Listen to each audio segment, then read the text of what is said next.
Hello, fellow followers. Welcome back to FanZcene, and this is the Physical Media Show. And tonight is our 69th episode.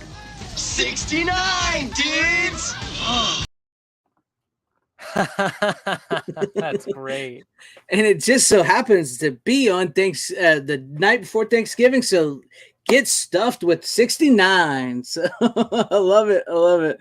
How you guys doing tonight, Runner? And Tom. I'm doing all right. I am still at my Best Buy according to Dan Blackwright. I'm at my Best Buy still. Yeah, that is correct. I'm totally at my Best Buy. I have like great connection. He's fallen in love with the building, and him and the building are going to be happily married in a June wedding. So Runner, it's going to have a bunch of little Best Buys. Oh yeah, that's right. Lots of free Blu-rays and 4Ks. I hope to make more 4Ks than Blu-rays. Good 4Ks, not the DNR bullshit that we're gonna talk about real soon. I hope not to make those kind of babies, but yeah. Tom, how you doing, man? Been better, been worse, Happens. hanging in there. I get you. I feel you. So let's say greetings to everyone in the chat right now. We got Heather Preston says, hi, hope your Thanksgivings are good tomorrow. Well, I hope your Thanksgiving is good too, Heather. Glad you can be here. Samurai Vader, hello, how are you? Happy Thanksgiving. Tim Hayes, to you. Thanks for having a show. Yeah, of course. I mean, it's Happy Thanksgiving. It's a week. I'm kind of off, so I can do my show, and I try to make sure I do it every Wednesday as permitting. So, and Film Watcher 96 says LO 69. Yes, 69 dudes. Deleted scenes. What's up, my friend Steven? Glad you're here. Brett Cohen, are we there yet? We have just arrived as we always do, right on time. Dan Blackroyd, like we talked about earlier. Yes, Runner is still at his Best Buy. I mean, he just can't quit it. I can't quit you. What's up, Carl? How are you? Hello, Random Brad Creator. Glad you're here. 69 as well. Wallow Weem, how are you? And yep, knew it. I knew it. I know. And Cool Gamer jumped on me. Cool Gamer, welcome. Brian Barth, welcome. Tyrell72. And with that, the show begins. You got that right. And Dr. Coffin Nels, hello there. Welcome to you. Hail to everybody in the chat. Hail to everybody watching. Glad you guys are here with us on this Thanksgiving Eve, getting stuffed with some physical media. Not a whole lot for releases. I mean, if you guys want to run down a couple, we can run, because there really isn't that many. There's like 3 or 4 really good titles to talk about. The rest are not much. We got Rawhead Rex is coming February 21st on 4K from Kino. We got Frighteners on 4K, theatrical and director's cut in a 6-disc, not 6 dicks, as I was made fun of earlier. Set from Turbine. Looks pretty cool. I see you unmuted for that one, Runner. Yeah, you had to unmute for that one. well, no, I was laughing my ass off until I found out I was unmuted. I'm like, God damn it. Yes, and yes, the Frightener set does look awesome. I did listen to your 4K for you while I was on break, so that was really funny when you said that. I know sometimes I get to speaking and I flub my words. What can I say? But yes, you got that. See, I think that's but oh yeah, and the Shout Factory exclusive titles are The Evil That Men Do, starring Charles Bronson, and our Xmas. Those are the limited 1,500 copies that's exclusive to their websites. I think the only one worth of those two is The Evil That Men Do, but even though for $30, I don't know if I quite want to get that Bronson movie, but it might be worth it. And that's really about it. And but there's a bunch of sales going on. MVD is having a hell of a sale right now. some DVDs are only 99 cents right now on the MVD sale. It's their Black Friday sale. My God, if you're into, I mean, it's not the greatest titles in the world, but it's got some really great titles that you can pick up. And I'm going to drop the link in the chat for anybody who wants to check it out for you guys. I'm going to put it in the chat for you guys. So MVD, check it out. Check out that sale while you're watching or listening. It's got some good sales going on. And, of course, you can check out Blu-ray.com.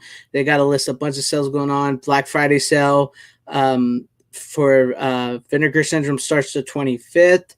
It is everywhere. So be prepared. If you have money to spend on physical media for yourself or your family, it's going. Yes, Dr. Coffin-Nails. Some of the DVDs on the MVD sale are 99 cents. And some of the Blu-rays are some of the cheapest I've ever seen the MVD Blu-rays in a few of them in a long time. So check that out. And funny you should ask, Brian Barth. We might talk a little bit about some Thanksgiving movies tonight. And pretty much the one that we're going to complain about is probably the best Thanksgiving movie of all time, in my opinion. So yeah, this was the night before Thanksgiving when all through the house not a creature was stirring, not even a mouse. Yes, I like that. An evening, Orion Can. Glad you're here. And Style Section showing up too. Glad you're here. But with that being said, do you guys want to go ahead and start? Just jump right into the big elephant in the room. I got a bit of a weight problem. Yeah. A bit of a weight problem. I know that's the wrong movie, but I know. I got to fart something fierce. That was the deleted scene. Which we didn't talk much about on 4K for you, so maybe we can get into the deleted scenes here because that's the best part of this release. Yeah, I guess the best part would be that we get 65 minutes or so of extended scenes. Wasn't it 75? Maybe it says over an hour of never before seen deleted scenes. I mean, once you factor in all the amount of, I grabbed my other Blu-ray here, which is probably the same one you got in the slipcase, but it's the same one. It's just this is lenticular. Am I the only one that has the skill book? Yeah, I think I didn't like that cover. That's why I didn't. Get I don't like it either. Like this cover either. That's my favorite cover right there. Yeah, the original VHS, man. That's what. And on the note of the deleted scenes, I'm gonna give the unpopular opinion that I can see why they were edited. I wouldn't have left all these in either. I agree too. I mean, they're fun to watch. Stuff was funny, but Dell comes off like I would get as pissy as fucking Steve Martin after a while with some of the. I know, that's what I said when I was watching. I was like, some of his John Candy's bits are really funny stuff, but there's no way he would have stuck it out with him if that was the Dale Griffin in that movie. Like that man's a saint and a half. Exactly. And then the other bit was Neil's wife thinking he's cheating on her, which still there's remnants of it there, but you don't need it. It's unnecessary. Yeah. It really doesn't add anything to the story, and if anything, it kind of detracts from everything else that's going on.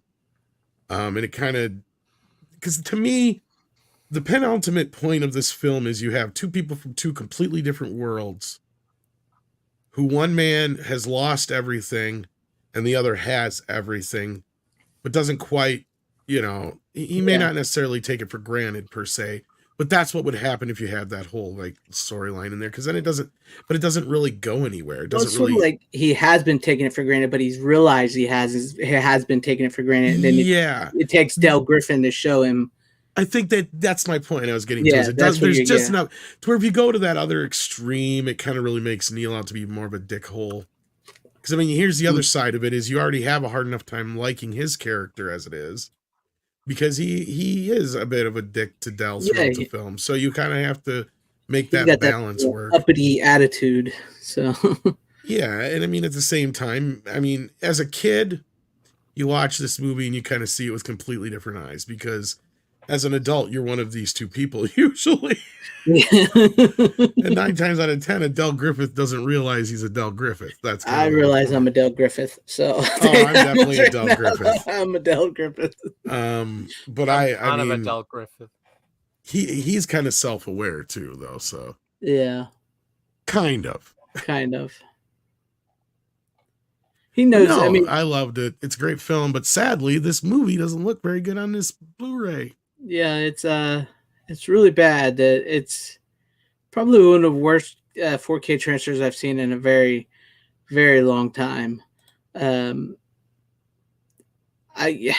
say it's as bad as Terminator 2 because like I said earlier, they look waxy, and Steve Martin looks the waxiest, so you can tell they overdid the DNR way too much and way too many scenes. So Well, and it's even worse than that because at least from the Terminator aspect, at least it still came from the original negative. I am fairly convinced they didn't go back and do any rescanning of the film at all. yeah, This is the same. I'm sure it's the same Blu-ray version they had before, just semi-up converted or whatever you want to call it, or an uncompressed version of that scan is my guess. Because it is not nearly. Yeah. Honestly, I checked back and forth between the old Blu-rayness, and the only difference I could see wasn't really a huge jump in resolution, which there isn't, because there can't be, because they smudged it all out. But more or less a new color timing. It's more warmer color than the other version. That's it. Pretty much. And yeah, I'd say it's probably a bit of an editing miracle, Brian Barth, because if you watch the 75-minute deleted scene, some of it's extended, where they re-edited around it and stuff. And so, yeah, because if you know the movie, you can tell where they cut and stuff. So I would say it's more like, and that's part of the reason why they probably go on so long, is I think John basically gave himself 3 or 4 different choices. And when he probably tested it with people, he tried to just see which bit played the best. Then he'd clip out everything else. Yep. Is my guess. Pretty much. Especially in because those earlier scenes.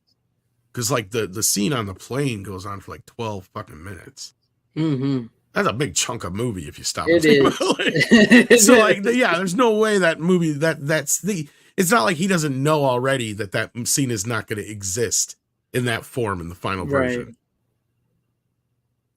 It's true. Rusty, if you haven't opened it and you want to go ahead and give it back, I would. It's cheaper on digital. Yeah. Here's the thing. It's only $9.99 on digital. And as far as I know, most places have the deleted scenes with it when you buy it. Yeah. Voodoo, for instance, and I think Apple and whatnot. So.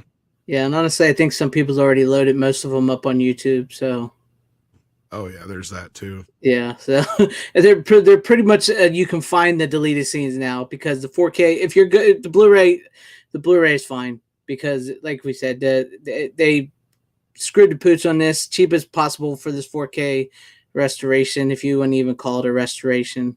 So, which they could have went the extra mile, which is sad. They could have went back to the original reels, the original negative, and maybe if they were digging, and I said this earlier on 4K for you, maybe if they were digging for the original negatives, they could have found all these other deleted scenes and rescanned them as well, so we had a better version of it. And hell, if they were in good enough shape, you could even done a branching version, so we could have watched the alternate 3-hour cut or whatever of Planes, Trains, and Automobiles. Yeah. The work print cut. Yeah, that would have been nice. Yeah, I did hear that. I don't know how far or if that's still in production. Hopefully it gets canceled. Pre-COVID. Yeah. So hopefully it gets canceled, because I don't want to see that. I really don't. Yeah, that'd be dumb. Yeah. So yeah, Runner, you've been quiet. Sorry about that, buddy. What do you think of this film? No, I think it's good. I actually watched it for the first time Monday. I thought it was very. Yeah, I don't know why I hadn't seen it. You play with your balls a lot. Larry Bird doesn't do as much ball handling as in one night as you do. Another set of balls and another. What you say? Would make me happy. What, another set of balls and an extra set of hands? Yeah. No, I have Sorry, Ryder. Go ahead. I have a pretty was it Monday was like the only day I had school this week, so I just popped in the Blu-ray Monday night because I knew I was off the next day, so I'm like, I'll watch Planes, Trains, and Automobiles because I bought it I bought this steelbook like months ago because it was like $15 in Target or something. So yeah. Yeah. Well, And I mean, it's and I I got kind of, it's funny. I got kind of pissed because then they announced that a 4K was coming, and I'm like, God damn it, Paramount, always the triple dipping shit. And then I hear the transfer is not good anyway, so I'm like, oh man, dodged a bullet there. yeah, Paramount. Way to go on your scans there lately. And plus, they're the biggest offenders of double, triple, quadruple dip bullshit lately. It's getting Yeah. ridiculous with them. Go through the hideous. Oh yeah, you do. I do. I don't like that. They do have to make you go through that. Yeah, Due Date was basically Tommy Boy was basically a remake too. So I mean, it's a classic tale. So it lends itself to multiple iterations. But the best thing about Due Date and Tommy Boy is it wasn't planes, trains, and automobiles like they're going to like they want to do with Will Smith and Kevin Hart. Call it planes, trains, and automobile. That's no. If they could do a movie just like that with them two and call it something else, and it would probably be a hit. So that's the way I see that. But no, but I love yeah. Go ahead. It's a really fun movie, really funny. John Candy is hilarious. Like, I'm not gonna lie, when I watch this movie, and anytime John Candy's being John Candy or whatever in this, like, I'm like, I don't know, for some reason I keep thinking of Greg. I don't know why. I'm like, this is well, totally... I am Adele Griffin, so Yeah, you like totally. Like that entire movie, I'm like, this is literally Greg in this movie. I love John Candy. He's hilarious, and He's so great. yeah, and I'm with you, Rusty Shackelford. This is out of my movies I watch. This is one I legitimately watch every single year, and I never miss it. I've been watching it since I first saw it as a kid, and I haven't stopped. Every Thanksgiving, I sit down and I watch this movie. Yeah, I don't know. I don't know why I hadn't seen this for the longest time. And I'm not someone who like watches movies like on Thanksgiving really just because of like family and all that. It depends though. Like cuz some of them like still like stay late at night or whatever cuz we're having Thanksgiving at my place and all that. Yeah. But yeah, I don't know why I hadn't seen this movie. Like, seriously. And I like John Hughes as a director. He's filmed almost all of his movies where I live. You know what's awesome though? Oh, I forgot to tell you. You know that scene where they make it to Chicago and then at like the third act they're in the train stop. Mm-hmm. I've been in that area like many times. Well, the Home Alone house is used in this movie. I know. That's where I'm pretty. That's where Steve Martin's character Neil lives. That's the Home Alone house. No, but like the train stop is like I've like been around. I've seen that stop like many times when I'm like taking the train sometimes. Yeah, it's cool and it doesn't look any different, which is great. I've been to Chicago once. I never got to that part of it, but I've seen the trains and I've seen the Home Alone house, and so yeah, I've seen some of it. That was a really cool bit for me personally, just because I've lived in I don't live in Chicago, but I live super close to it. Right. So like that was like super cool to see because like like some of his other films like I've seen it's like or John Hughes or whatever, like The Breakfast Club, like where the school is located. It's like I don't know where the fuck that is. So there was nothing really special about that, but like that, and like in that like ending where like they actually make it to Chicago, and Planes, Trains, and Automobiles was like pretty special for me. Well, that's good. It's a great movie, and I'm glad you saw it because it is definitely worth a watch. Definitely worth a watch. However, I cannot, in good conscience, recommend this 4K. Which is a shame. It's a shame. I just can't. The deleted scenes, yes, they definitely should have been exiled from the movie, but they are a fun watch. Even though I'm with Tom. John Candy's Dale gets really annoying. There's absolutely no way you could have stuck it out with that version of Dale because you really don't feel much sympathy for him. They really edited it right and did the right takes for the actual movie because you feel sympathy for him. You could understand how he could get mad at him, but then how he could, end up relating to this guy. So I'm glad they cut that stuff out, but it's a fun little 60, 75 minutes of deleted scenes to get through. Even though some of it is like, okay, I want to fast forward this a little bit. So yeah. That's good. By the way, speaking of Chicago and everything, when I met Justin Prop for the first time, actually he told, like, I think this was like on stream. I told him like I lived in Chicago and all that, and he's like, "Oh, you live in the world of John Hughes and all that." I'm like, "Yeah." And and when I met him in person this year, like he told me about that. He's like, "Yeah, you live in the world of John Hughes and all that." And I told him like, "Hey, when you go to Chicago, let's do a John Hughes scavenger hunt and try to go as many locations as we can for each of his movies." Like I told him like we should do that one day You ought to do that for your channel. You ought to and go like film make a some. vlog about it. They do that all the Yeah, I time, know. man. It's like I Filming, know what's that that like? What's that called? Like filming. Where I can't think of the name of the videos that people go I, for- to. I yeah, they go to like the real locations where they were Yeah, filmed and filming all that. locations. That's what the Like word I was looking for. like did have you ever seen like the John Carpenter's Halloween one? Yeah, Yeah, like I saw that and I'm like, damn, that's so cool. you could do where Like you live. You could film it I told constantly. Justin like I know I can, but like I don't know. Like I don't. Here's the thing. Stack up and go out there and film it. I don't want to do it alone. That's boring. I want a friend. I want a friend to go with me. I want someone like you to go with me, You Greg. afraid to be standing out there with your selfie stick filming? Well, here's another thing. I'll probably get shot. Well, that's true. Yeah, you don't. That's pretty darn true. Yeah.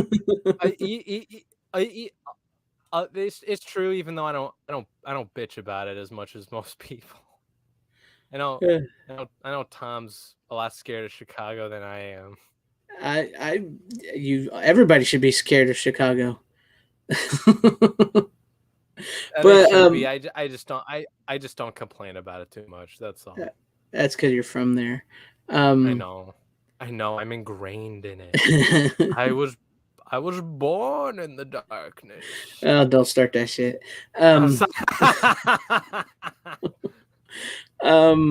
Tom, any final words on planes, trains, and automobiles before we move on? Yeah, strange white guy in the streets of the camera. What that motherfucker doing out there? See, that's why I'd rather go with a friend of mine to be like, hey, let's like take a picture of this and compare it to the movie and all that, and just take a tour and stuff. Like that's what I wanted to do. That's what I'd like to do one day. But it's got to be with other people, not just me. That's boring as shit. Molded by all right, but as far as this movie is concerned, it's an all-time classic. If you have not seen it, I would rate this as the number one Thanksgiving movie of all times. Get on your butts, see it, watch this Thanksgiving. Don't buy the 4K. It's not worth it unless you really want it. I mean, I don't want to say don't get it, but I do want to say don't get it. But if you have a 4K and you don't own the Blu-ray or DVD or anything like that, and you want that, go ahead, get you the 4K if you want it. But if you have the Blu-ray or DVD, just hang on to those. As long as you can watch it that way or digital, go ahead. And I did see somebody say that maybe how'd they say it? That maybe the scan they used for the 4K was the scan they used for digital because they would something like that. I can't remember how it was said, but you never know. Yes. What you think they're gonna? You think they're gonna do a fixed version of? No. They were saying that somebody was trying to say that they fixed that they scanned the movie for digital streaming, which would be why they DNR'd the shit out of it, and then just used that scan they used for digital streaming and put it on the disc. It was one of those Blu-ray review sites, and I can't remember exactly how they said it. Oh, that's stupid. But I don't know. But check it out if you haven't seen it. I got a question about this whole DNR bullshit that has been a problem lately for Paramount. Do you think they're gonna do this with Pulp Fiction? I told Greg about this in one of his videos. I'm a little worried about it, but from like what Tom said and stuff, he says that Tarantino is overseeing this one. Okay, so if he's overseeing it, then that's cool. I wasn't sure if he was or not. As far as I know, he's overseeing this one. That's why I was telling Tom. I'm thinking about waiting and seeing how everybody sees when they first watch it before I pick up my copy. Yeah. But I don't really want to miss out because I don't want to like not pre-order it and then not be able to get it. You know what I mean? I have a feeling what is it? I don't want to get the Steelbook because I don't like the Steelbook cover. I just think it looks kind of lame. And I know Tom hates the black and white. The black and white cover. I don't hate it as much. It's the closest thing I'm gonna get to the actual poster part. And I'm sorry, like I'm with most people. That looks way better than the Steelbook. But it is what it is. But Runner, do you want to go with your next pick or what? Yeah. Yes. All right. So let's move on to this one. This next pick is a trilogy of movies. And the first movie, you could consider this a Thanksgiving movie. There's a Thanksgiving dinner at one point. The first two are great. $5 says it's Spider-Man. Oh, son of a bitch. Oh, you. I actually just was talking. Hello? I think we lost Greg. Sorry, I hit the wrong thing. I was actually just talking to Tom about that earlier, because he was trying to think of Thanksgiving movies. I was like, Spider-Man, the original Sam Raimi is Thanksgiving movie. I would consider that a Thanksgiving movie. I know how Runner works. That's actually on sale for $25 right now. That 1, 2, and 3. I bought it for that much. Oh, there you go. How's it look? Because it's the same scans as before. So, as the Blu-ray? No, as the last 4K set. Oh, the last 4K. No, this is the best the movie's ever looked. As far as you know. No, like seriously, like I watched the first two movies on 4K. I watched like a little bit of the third movie. I don't care about the third movie. The first two movies, especially, like, it's the best these movies have ever looked, in my opinion. And unlike Planes, Trains, and Automobiles, which like Paramount, you need to understand, they actually left the fucking grain in this, and it looks great. Well, I don't know. I've not seen the 4K, so I still have the Blu-rays. So I have the Blu-rays too, and I'll keep the Blu-rays or the Blu-ray pack that I got only because it's got that bonus disc, or whatever. It doesn't come with the bonus disc in this 4K set, but there you go. I wanted to get the 4Ks just because, why not? It looks pretty good for what I've seen. I'll give it this. The first movie, on the other hand, like, most of the movie looks great, the first movie, but when you get to the CGI parts with Green Goblin flying around, it's like there are parts of it where it's like it's not too big of a deal, but there's one shot in particular where it's like, oh, it looks so bad. Like it looks real. It's that same problem people had with Blade on 4K. Yeah, with the I had CG. with the CG. I had that problem with this movie. It's like when you get to that part where he's like blowing up, like that, like the Green Goblin's like blowing up that entire building or party or whatever parade Oh, going when he on. zaps them into skeletons. The skeleton parts, what that wasn't too bad. Like that was one of the better Right. looking CGI bits, but like I'm talking about when the Green Goblin's like flying around. With Like the when there's balloons and stuff. yeah. Yeah. Yeah, cuz like the problem is like when it comes to like the editing in this, like the CGI doesn't look too bad if it's like less frames in a particular shot, but when there's more frames, it's like it does not look good.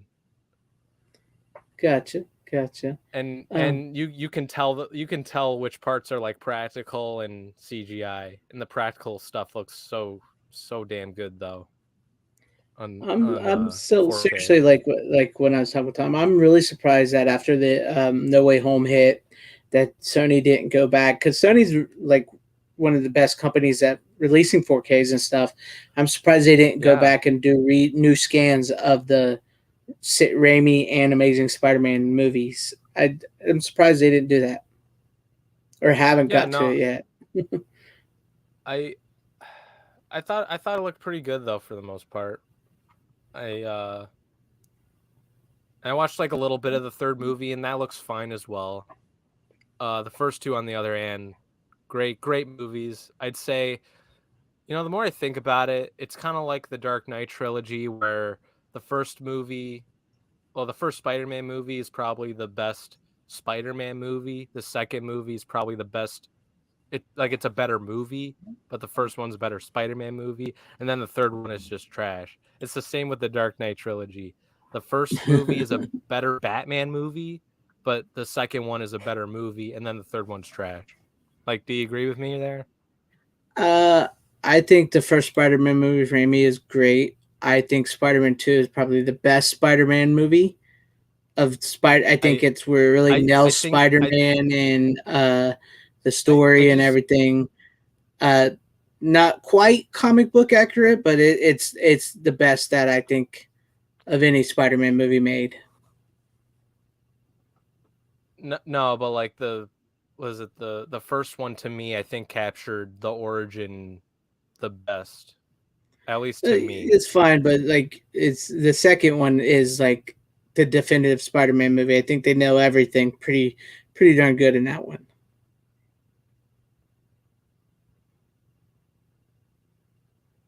Wait, You was I there? cutting out from your end? Because you're roboting like crazy through my end. I think it's your internet this time. Fuck my internet. You know what? So pissed off. Hmm. Um, but any final words on that, runner, before we move on? I think I think I'm glitching on his end again. Okay, Tom, are you ready for your first pick of the night? Or am I? Can anybody hear me? Am I talking? Okay. Yes. Fuck your Best Buy, runner. Fuck your Best Buy. Alrighty then. I guess. Okay, we lost runner. uh,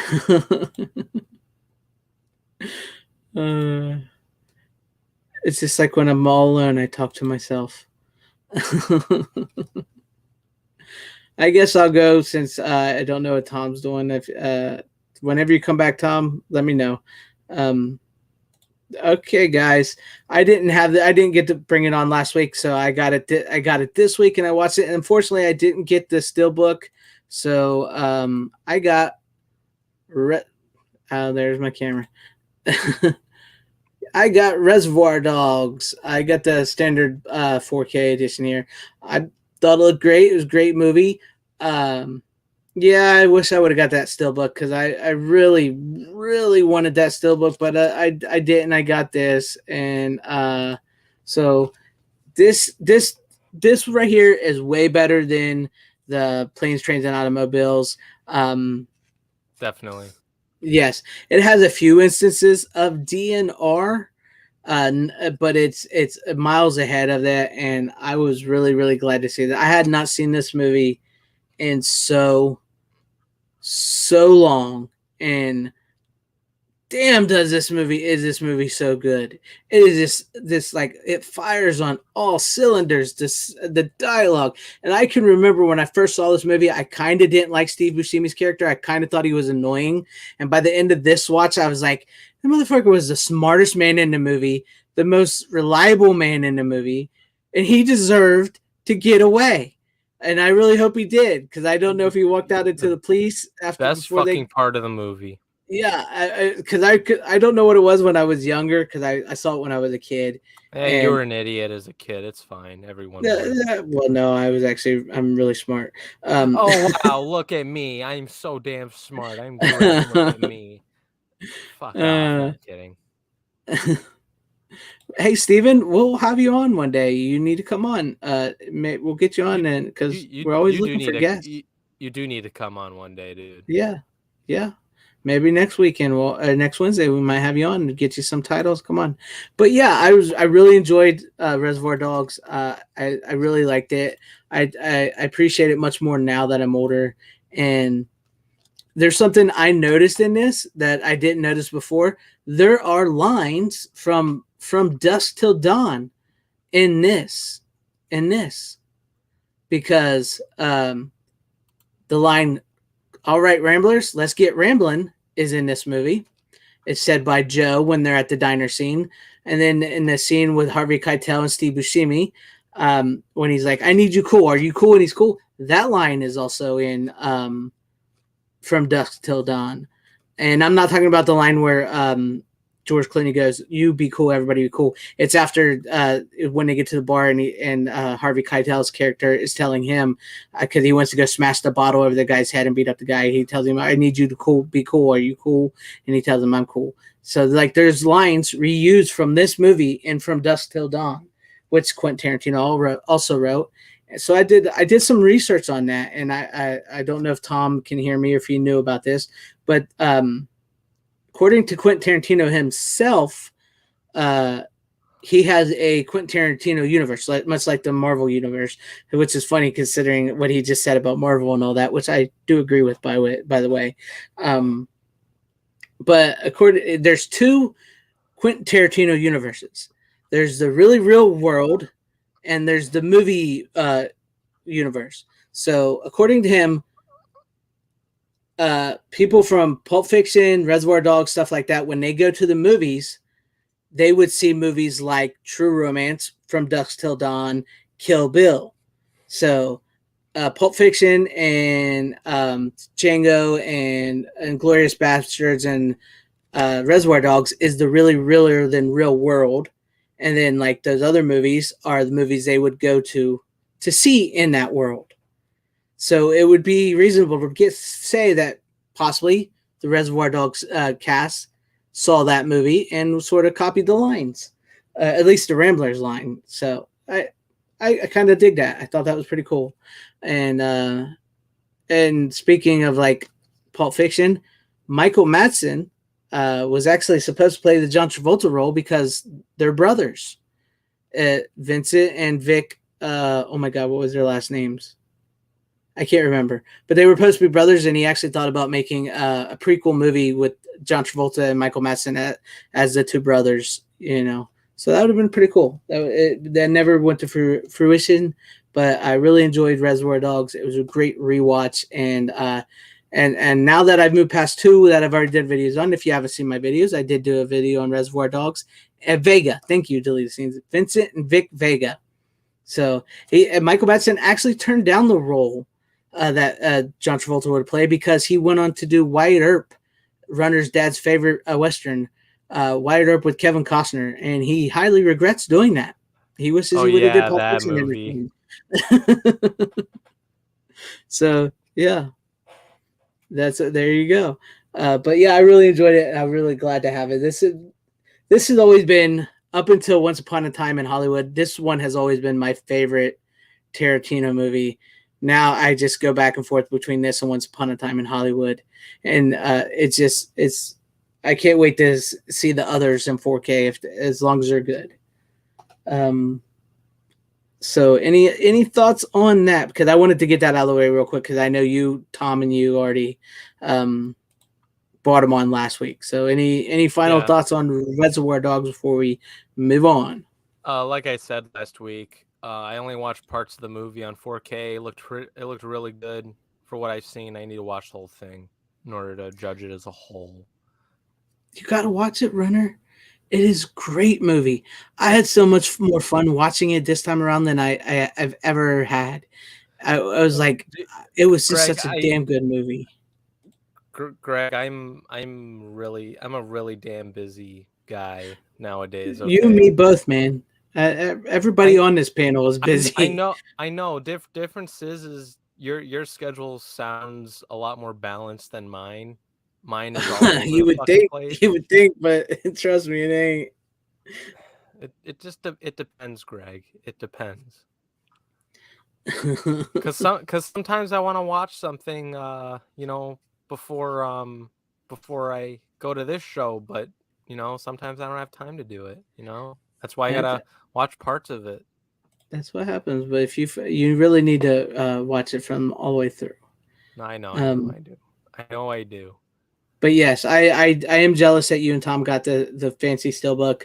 I didn't. I'll be honest with you guys. I made the judgment call. I bought that because it was cheaper. Because I actually broke into some of my Christmas money to buy other releases, so I opted for the cheaper 4K instead of the steelbook. So that was why I got that. I understand. Yeah. So I know Runner is very important at Best Buy. I mean, Runner might have some news on that front, to be honest with you guys, and I hope it happens because I want the joke to become so much bigger than it is. Yes, we're not going to say anything further though. All right. As of this time. But Tom, if you are there, if you're back in, if you're ready, you ready for your first pick? Are you with us? Sorry, I'm dealing with something real quick. I'll be right back. Okay, go ahead, man. Gotcha. Don't worry. But okay, Runner, since you you might have to bounce early, go ahead and show us your next pick. You want? All right, my next. Yeah, go ahead. I know. It's a horror flick. I bought this for $10 at the Black Friday sale. I think Greg and Tom have already showed this movie before. I wish I'd gotten this, but I'm glad I waited to pay the $10 for this. This is probably one of the worst goddamn covers for a movie like this, because it would have been so perfect if it had the original poster. I don't know what else to say about this movie. I'll just show it right now. Poltergeist. That's a Thanksgiving movie. Poltergeist. Is it? Yeah. Not Poltergeist. Poultrygeist. I don't fucking. That's a horror movie. I don't give a fuck how you say it.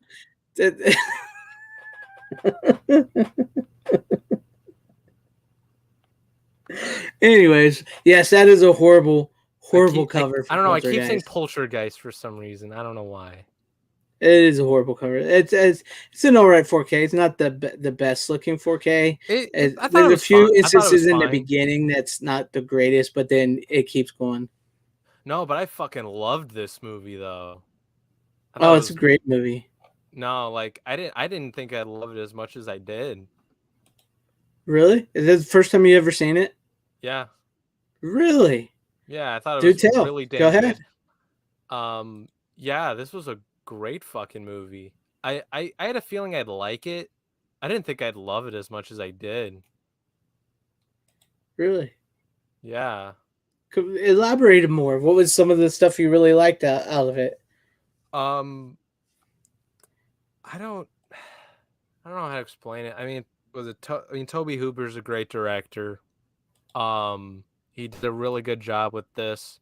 You can totally see the Steven Spielberg elements because he did do the screenplay, right? Or he did Mm-hmm. the writing. He was like one of the writers or whatever. But I thought the whole family dynamic was great. The dad is actually the guy who voices Mr. Incredible in The Incredibles. No If you didn't shit. know.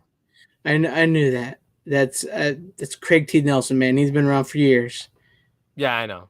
And it's sad that you know him as the voice of Mr. Incredible. When I know him I as don't see father why from that. Poltergeist, Coach from the TV show Coach, and so many other things. I don't know why that's sad. That's pretty cool because The Incredibles is fucking rad, but I don't know. With an actor of his caliber, he's known as the voice of Mr. Incredible.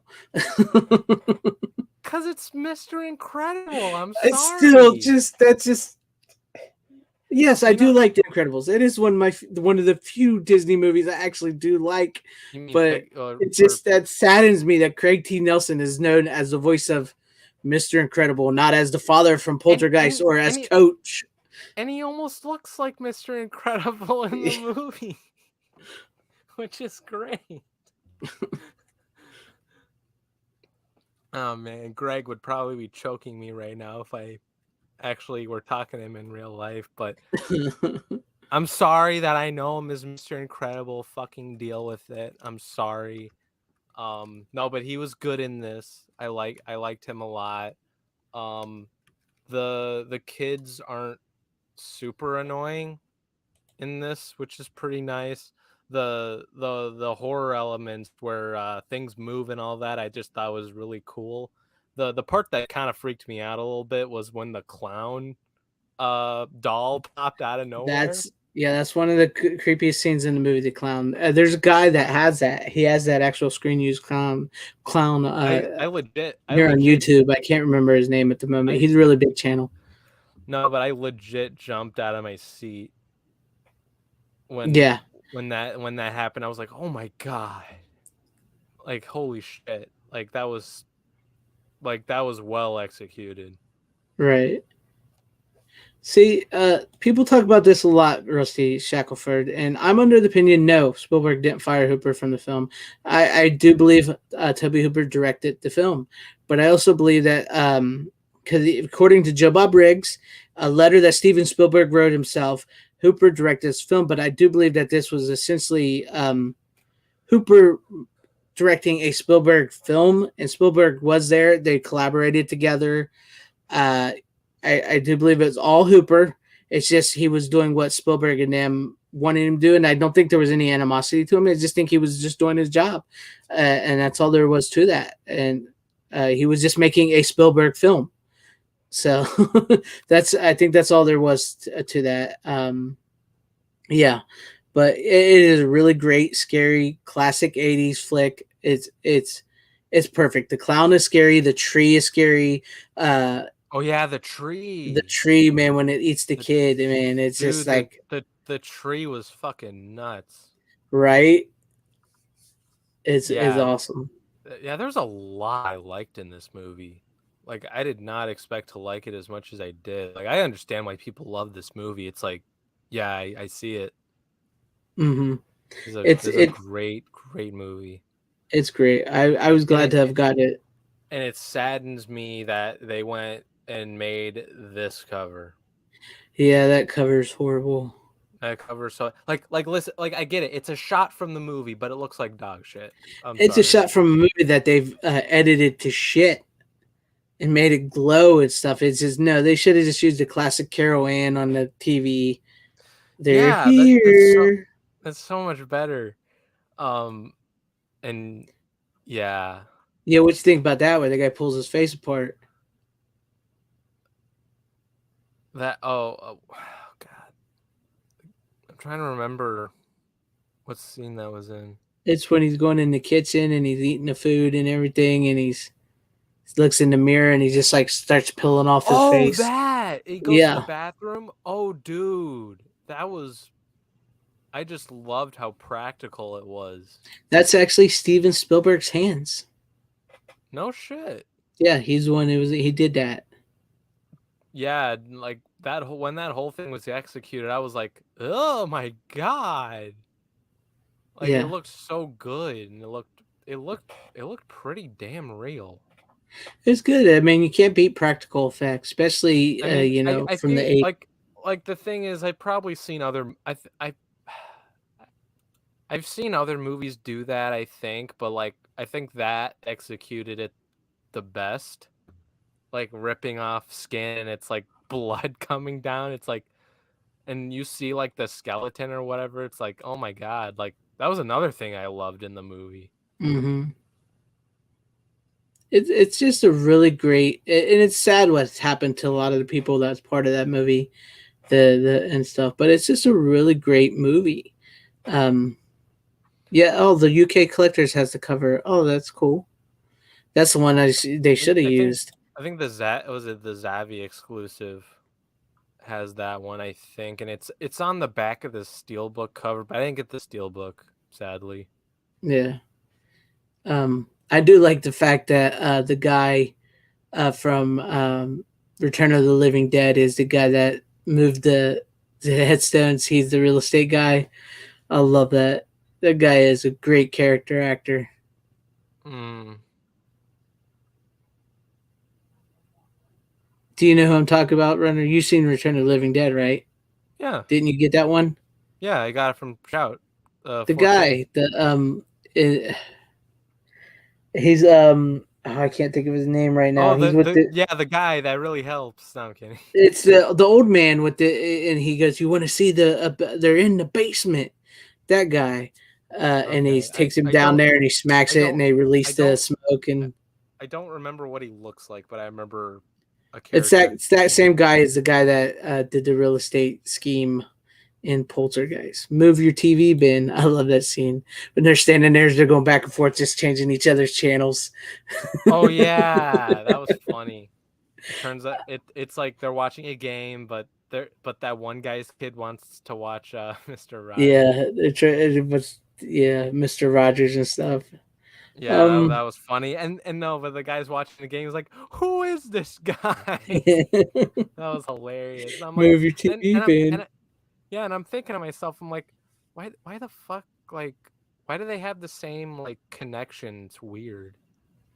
That's actually a very common thing back in the day with those, like the That's what cross I that connection with the that remotes and that stuff like that. That really I did happened a lot. I start that's what I questioned myself. I was like, was that a common thing back in the day?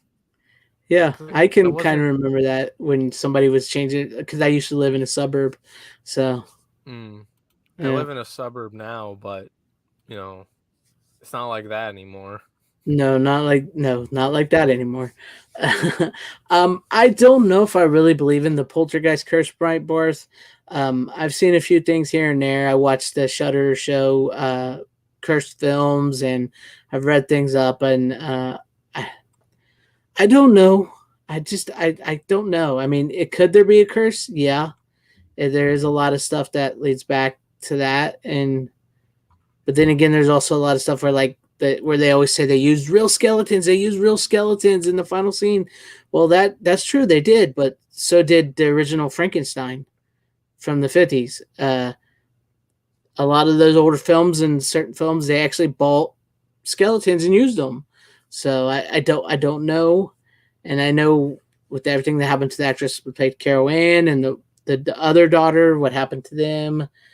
Uh, the thing is that like I'm 50-50 on it. There could be a curse, or it could just be some really unlucky coincidences. All in all, personally. And Runner, if you don't know what we're talking about, look up Poltergeist Curse, and that'll take you down a rabbit hole, and you'll have to make up your own mind. Oh, okay. Yeah, because supposedly this movie has a curse to it to the actors that were part of it. No, man. I Yeah, mean, there's a ton 1931. of Sorry, Dr. Coffin, 1931. yeah, Sorry. I was gonna say there's a ton of curses for so many things. I don't know.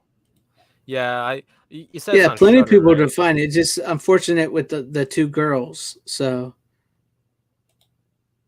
I mean, but there's a Mm. little more to it than that. So You said it's on Shutter though. Oh no, there's a The series on Shudder called Cursed Films. Cursed Films. It's a series on Shudder where they look at films that are supposedly Oh. cursed. Oh, I thought it was just like a show dedicated to Poltergeist being No, they cursed. did the first, which I didn't really care for the show because it didn't really delve into what I wanted to hear. So, but it, like Okay. the first season looks at The Crow, Poltergeist, Twilight Zone, The Exorcist, and there's one more, but I can't remember it.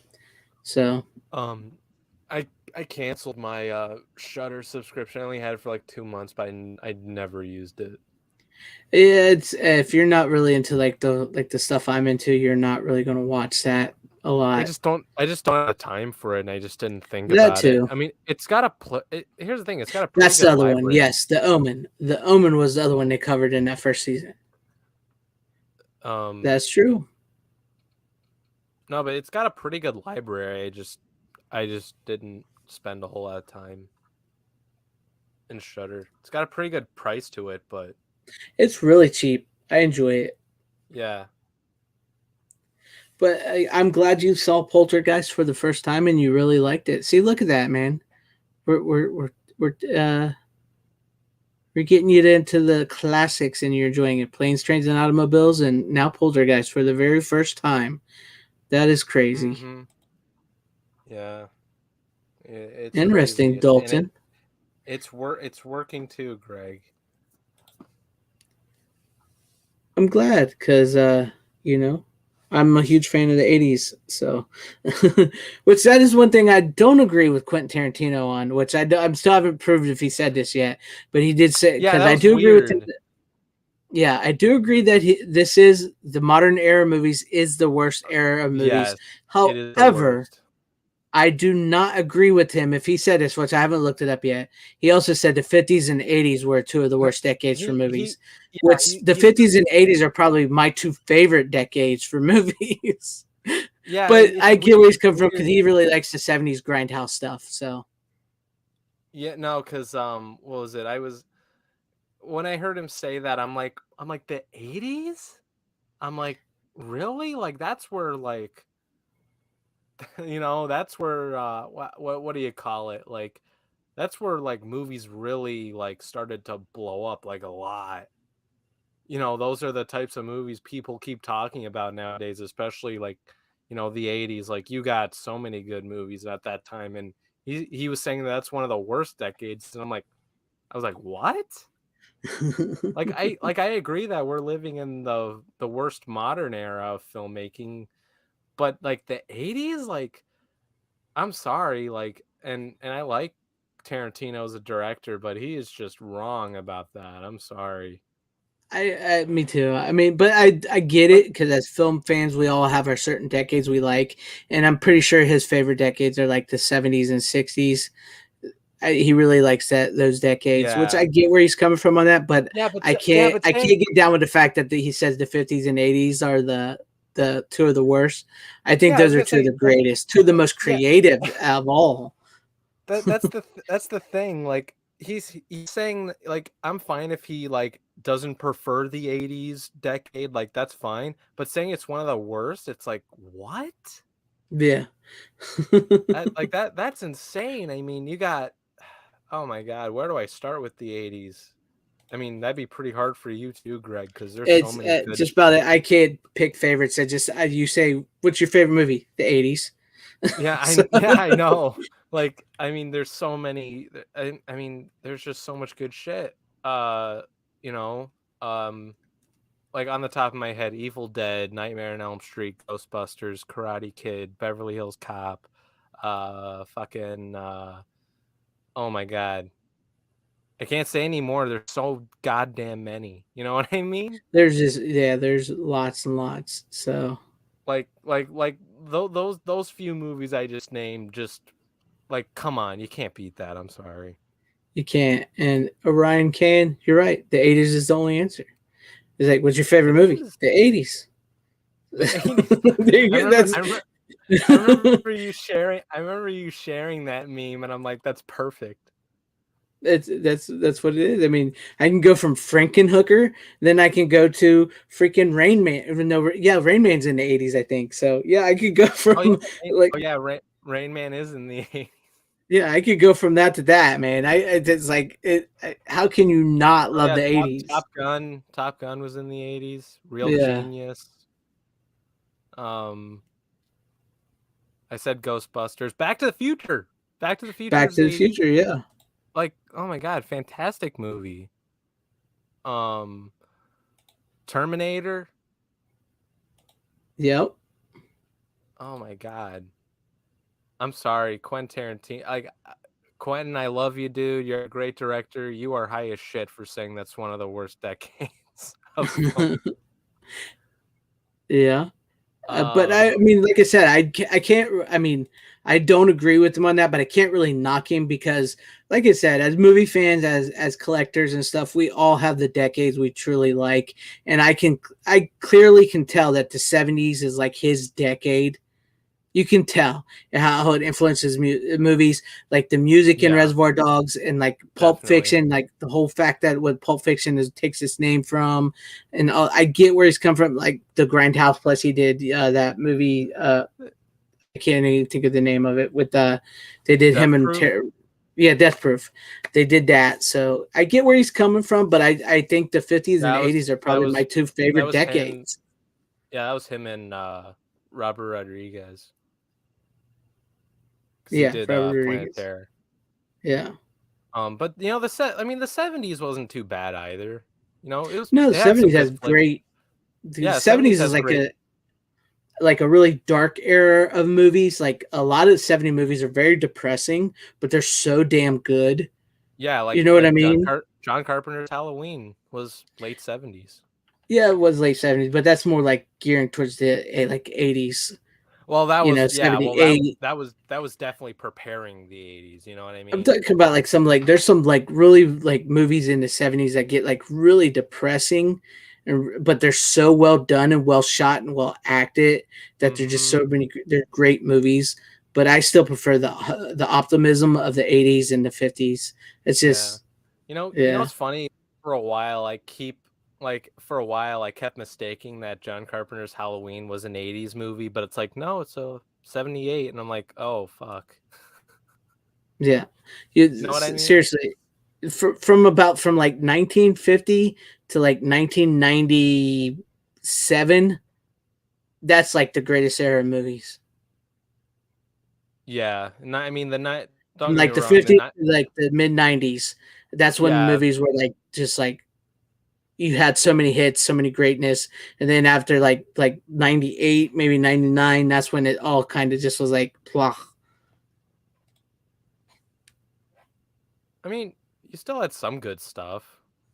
I'm not saying there's not good stuff because I like yes, there's No, like no, even new movies that I like for today that I really like. But as far as like yeah, movies, but for the there's most part. really it's a lot less. No, I mean like the '90s was pretty good too. Like I think some people forget that The Matrix came out in 1999. Yeah, you're not wrong, Tyrell. You know what I mean? The Noir movies with Bogart, you're not wrong. But like even some of the there's great movies from the 2000s, but for the but they've started like up to recently like have not improved at all. Most of the movies coming out nowadays are just bad. They are. But there's exceptions out there. Top Gun Maverick's a great fucking movie. I love it. I've heard It good things about Bullet Train.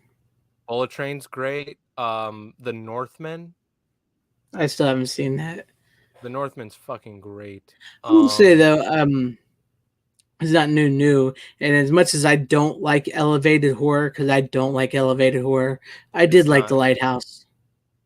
Yeah, The Lighthouse is one of the better movies. It's really creepy. It's really creepy. And Yeah. it's in some scenes are really hard to watch, but it's a really well done I am movie. so sorry about all that. That is okay, Tom. Where were we? I missed all the movies. No, we've accidentally done My Reservoir Dogs, and Runner did Poltergeist. So Oh, not too bad. yeah. And the chat was concerned about you. They were wondering if you were still alive. I just had to deal with some shit. I get it, man. I also brought the Spider-Man trilogy. Oh yeah, Spider-Man. I remember that. Yeah. Because So I said I'll let you continue the conversation. I'm sorry. That's okay. I think we was actually about at the end, but any final words there, Runner, on any of this? No, I was talking about Poltergeist, right? Right. Yeah, great movie. I loved it a lot more than I thought. You know, is it okay if we can talk about my next pick? That way I can just leave afterward. Oh, you want to just go ahead and do your last one so you can go? Yeah, because okay. I gotta wake up like earlier than 5. So I gotta wake up at 5. So you're lucky. I love you. I love you, Joe. That was just weird. Don't ever do that again. Yeah, don't ever go full retard, man. No. That did not. It sounded so much funnier. When I did it was kind of funny. When you did it, it was just weird. No, it sounded funnier in my head, but no, it was just dumb.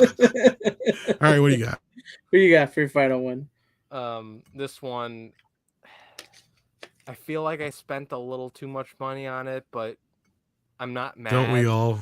Exactly. I'm not too mad at it because it's a damn good movie. It's a damn near perfect movie, honestly. And you might agree with me on this. I don't know. Tom might agree with me on this. I'm not sure about Greg. It's a 4K, new 4K that came out yesterday. It's from the Criterion Collection.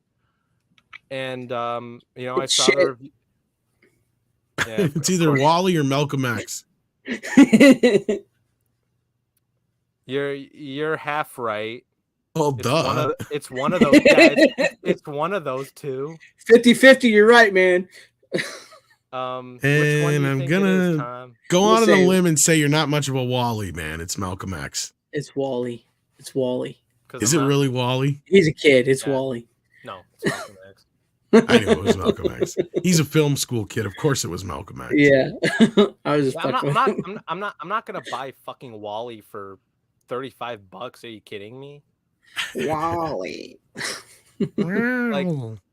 like this is a damn good movie, and it looks great on 4K. Actually, I could do it with this. What am I doing? Wow. That's great. I've not seen Malcolm X in like. Now you got to say Plymouth Rock didn't land on us.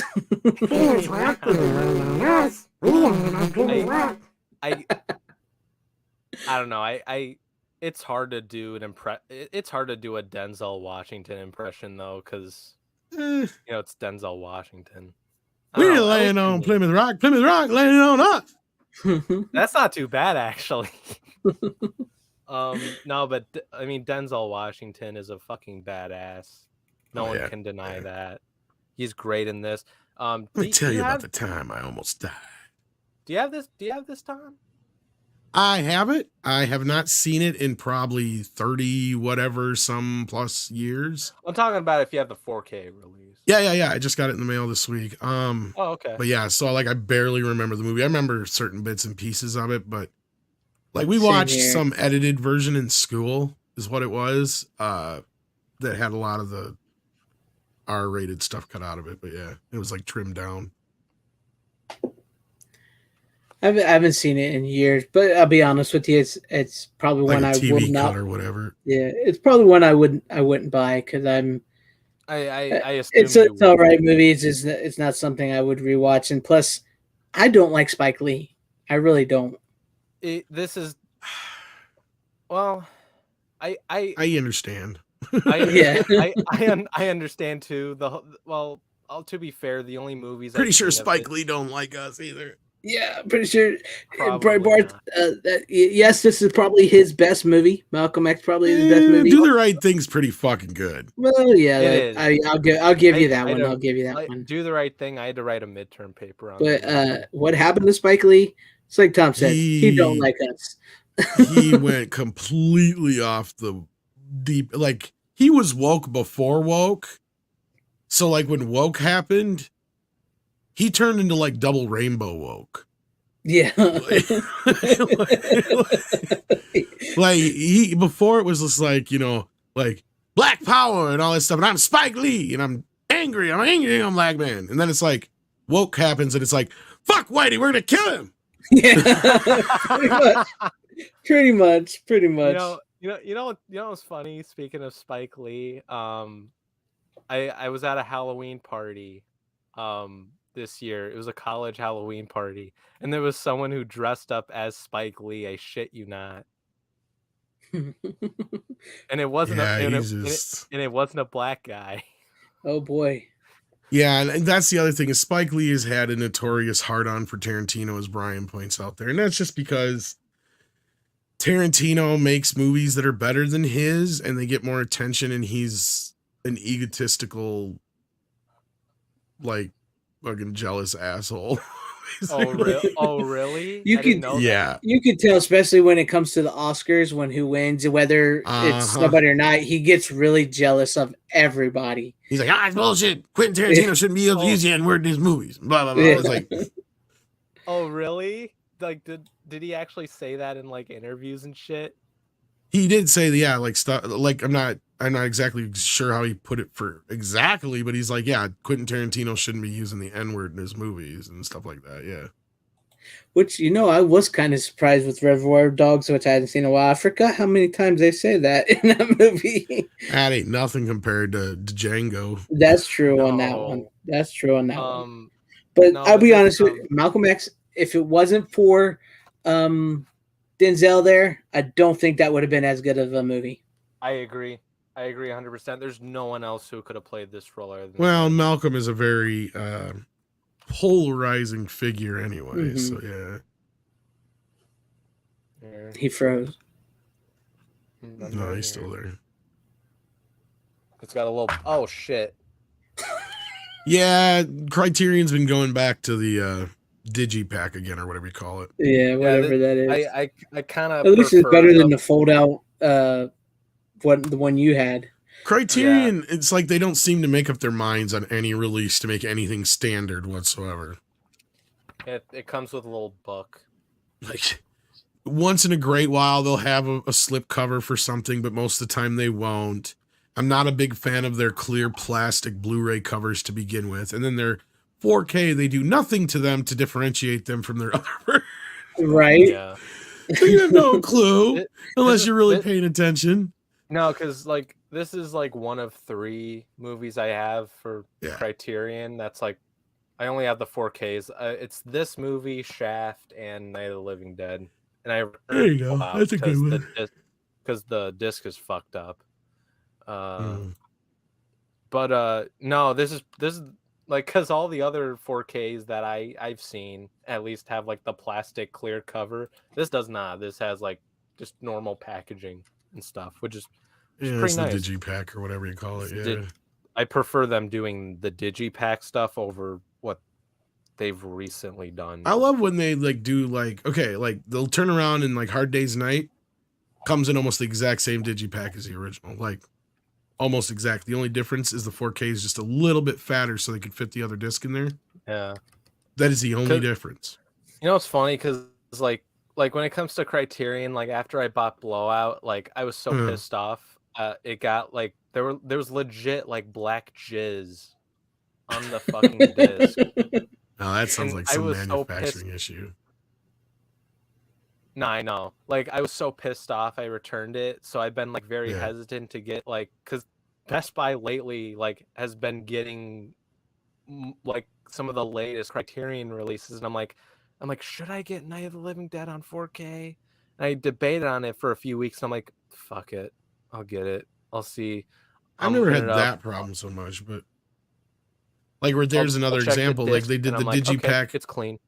They did the Digipack packaging for the Blu-ray of Night of the Living Dead, but then for the 4K, they put it in their clear plastic.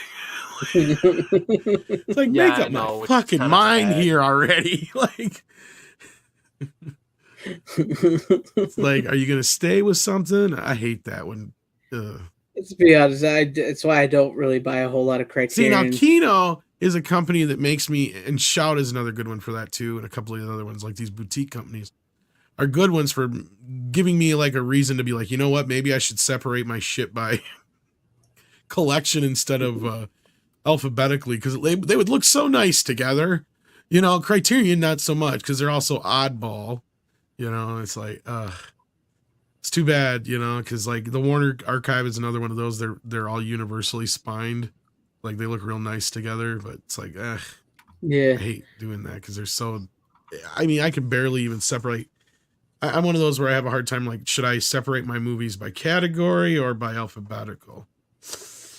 Alphabetical with a few categories in there is what I usually do. Dr. Coffin Nelson, it's $25 right now. Good deal on because you get 4K. the first two movies in there too. By the way, Yeah, it's Yeah, really that's great deal. true. I think I got it.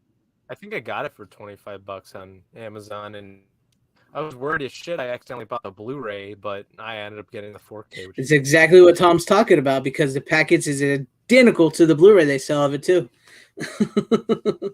yeah. Yeah. Here's the thing. The only reason why I knew this was the 4K was because at my Best Buy they actually had the plastic on it, but Criterion puts a little sticker on it where it tells you Yeah. like this was approved by the director, and it's like and like it's Spike Lee's signature on it. So I'm like, okay, like it's obviously a good transfer, or at least, and because I've heard other people say like, oh yeah, this is the best the movie's ever looked and all that and yada yada yada, and so I'm like, okay, I'll get the movie, and yeah, it's a great movie. I've only seen this movie and Do the Right Thing when it comes to his when it comes to Spike Lee's filmography. This is probably so far my favorite of his movies. I think It's got to then be between Do the Right Thing and that. Summer of Sam sucked. Well, most of his shit sucked. I just. I need to see more of his other movies in order to like actually judge, really. But what was it? I mean, this honestly, I can't imagine anyone else playing this role other than Denzel Washington, and I thought he was Yeah. perfect. And he almost he legit like looks like him when you watch the movie too. Yeah. Yeah, like I agree with you, Greg. Like this movie would not have worked as well if he wasn't cast as Malcolm X. Yeah. I think Spike got lucky with casting Denzel for that movie, and that's what helped make that movie so good for so many people. He was very lucky, but like I wasn't I watched like a little bit of the documentary, the mini documentary, whatever, in the special features. There was someone else that was supposed to direct the movie, but Spike Lee had a big hissy fit about it and was like, Imagine that, Spike Lee having a hissy fit. no, but like he was like, no, I gotta direct this movie. Like it, like I don't think it's gonna work, or something like that. Like, but I'll be honest with you. Probably Norman Jewison or fucking see there, right there, Norman Jewison, or Taylor Hackford is who I was gonna say, or Norman Jewison, Jewison, was supposed to direct Malcolm X. Yeah, it was him that was supposed to direct it, and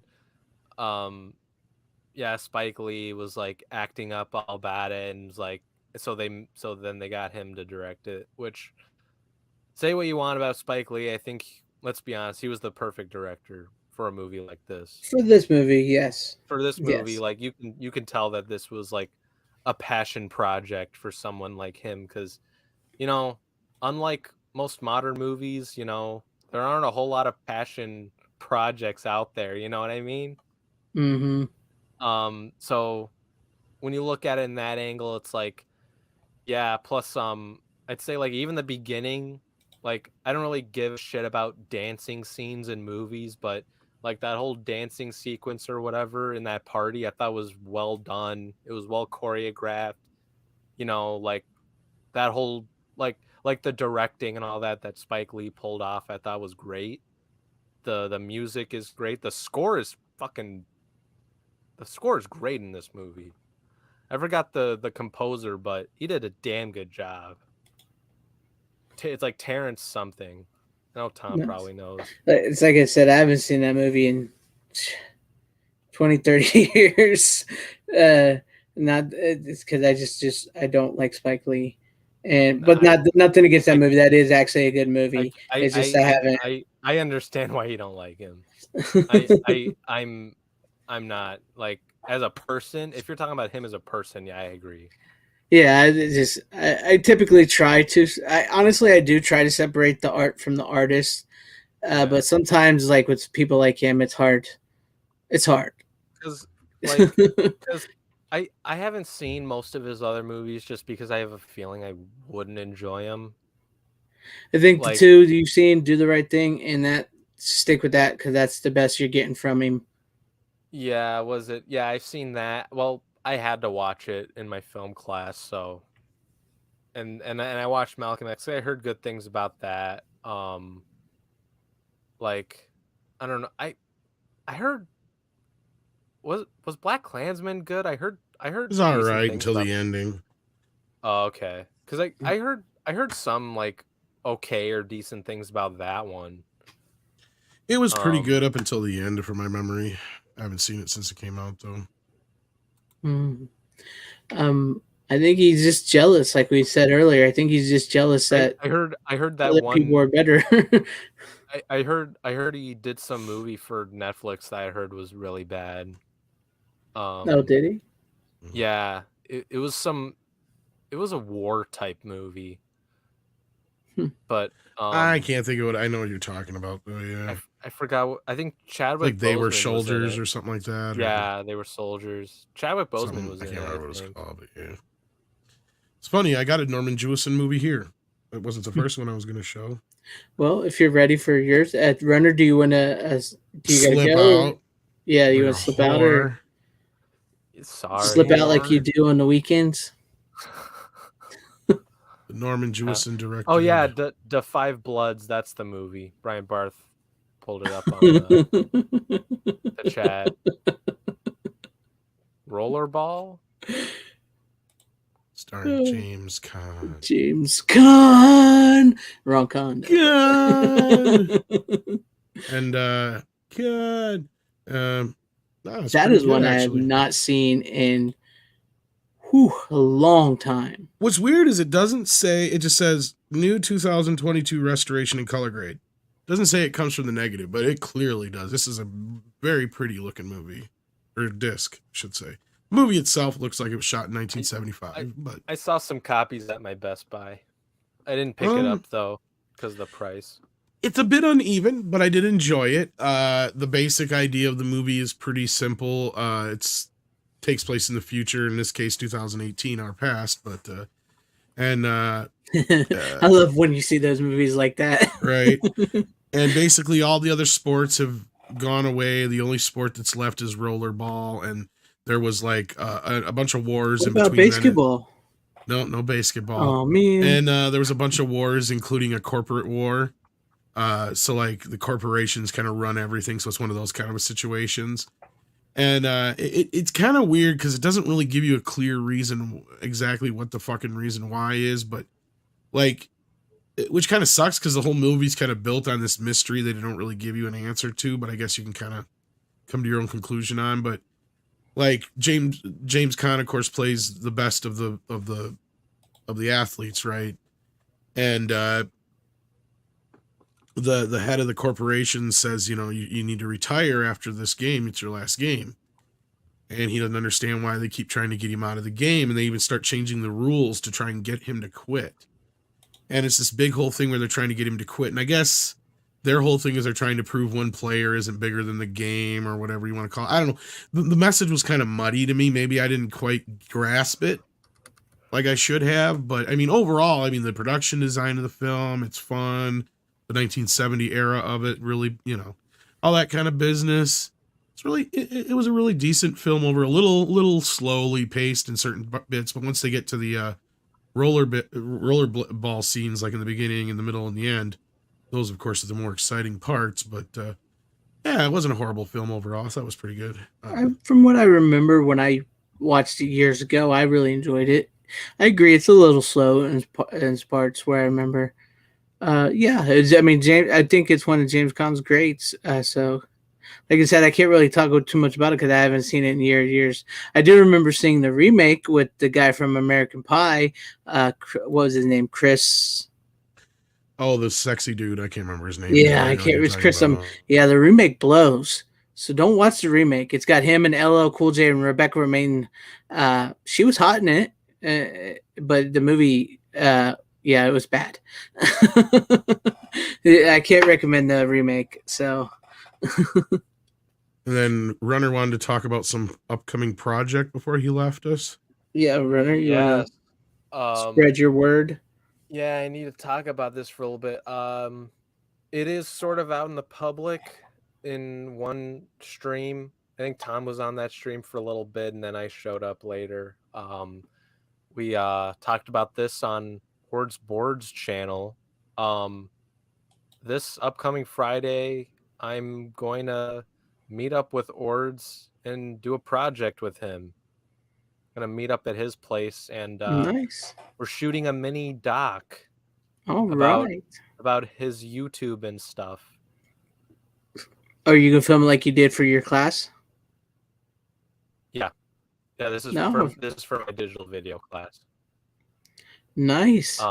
This is the last half of the final for my class, and I talked to Ords about it. I'm like, okay, I pitched this idea to my teacher. He says it's fine and all that, and I was wondering if you'd like to do this thing, and he was like, if it helps you out, man, like that's cool and all that. And we talked about it a little bit, and he was like, yeah, let's fucking do it.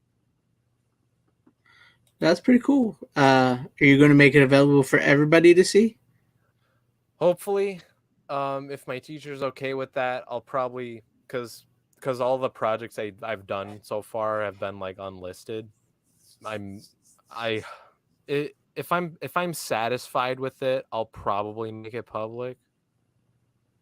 Well, Maybe. there you go.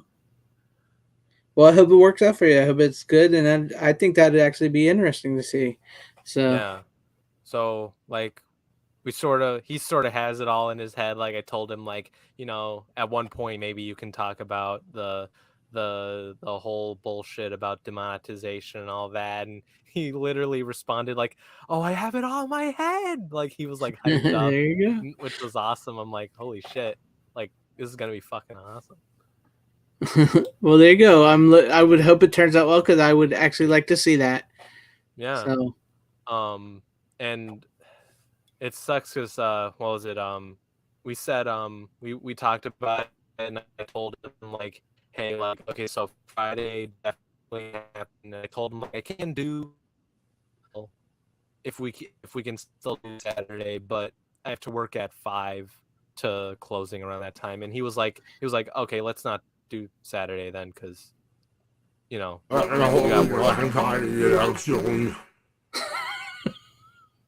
What the fuck? All right. Greg understood me.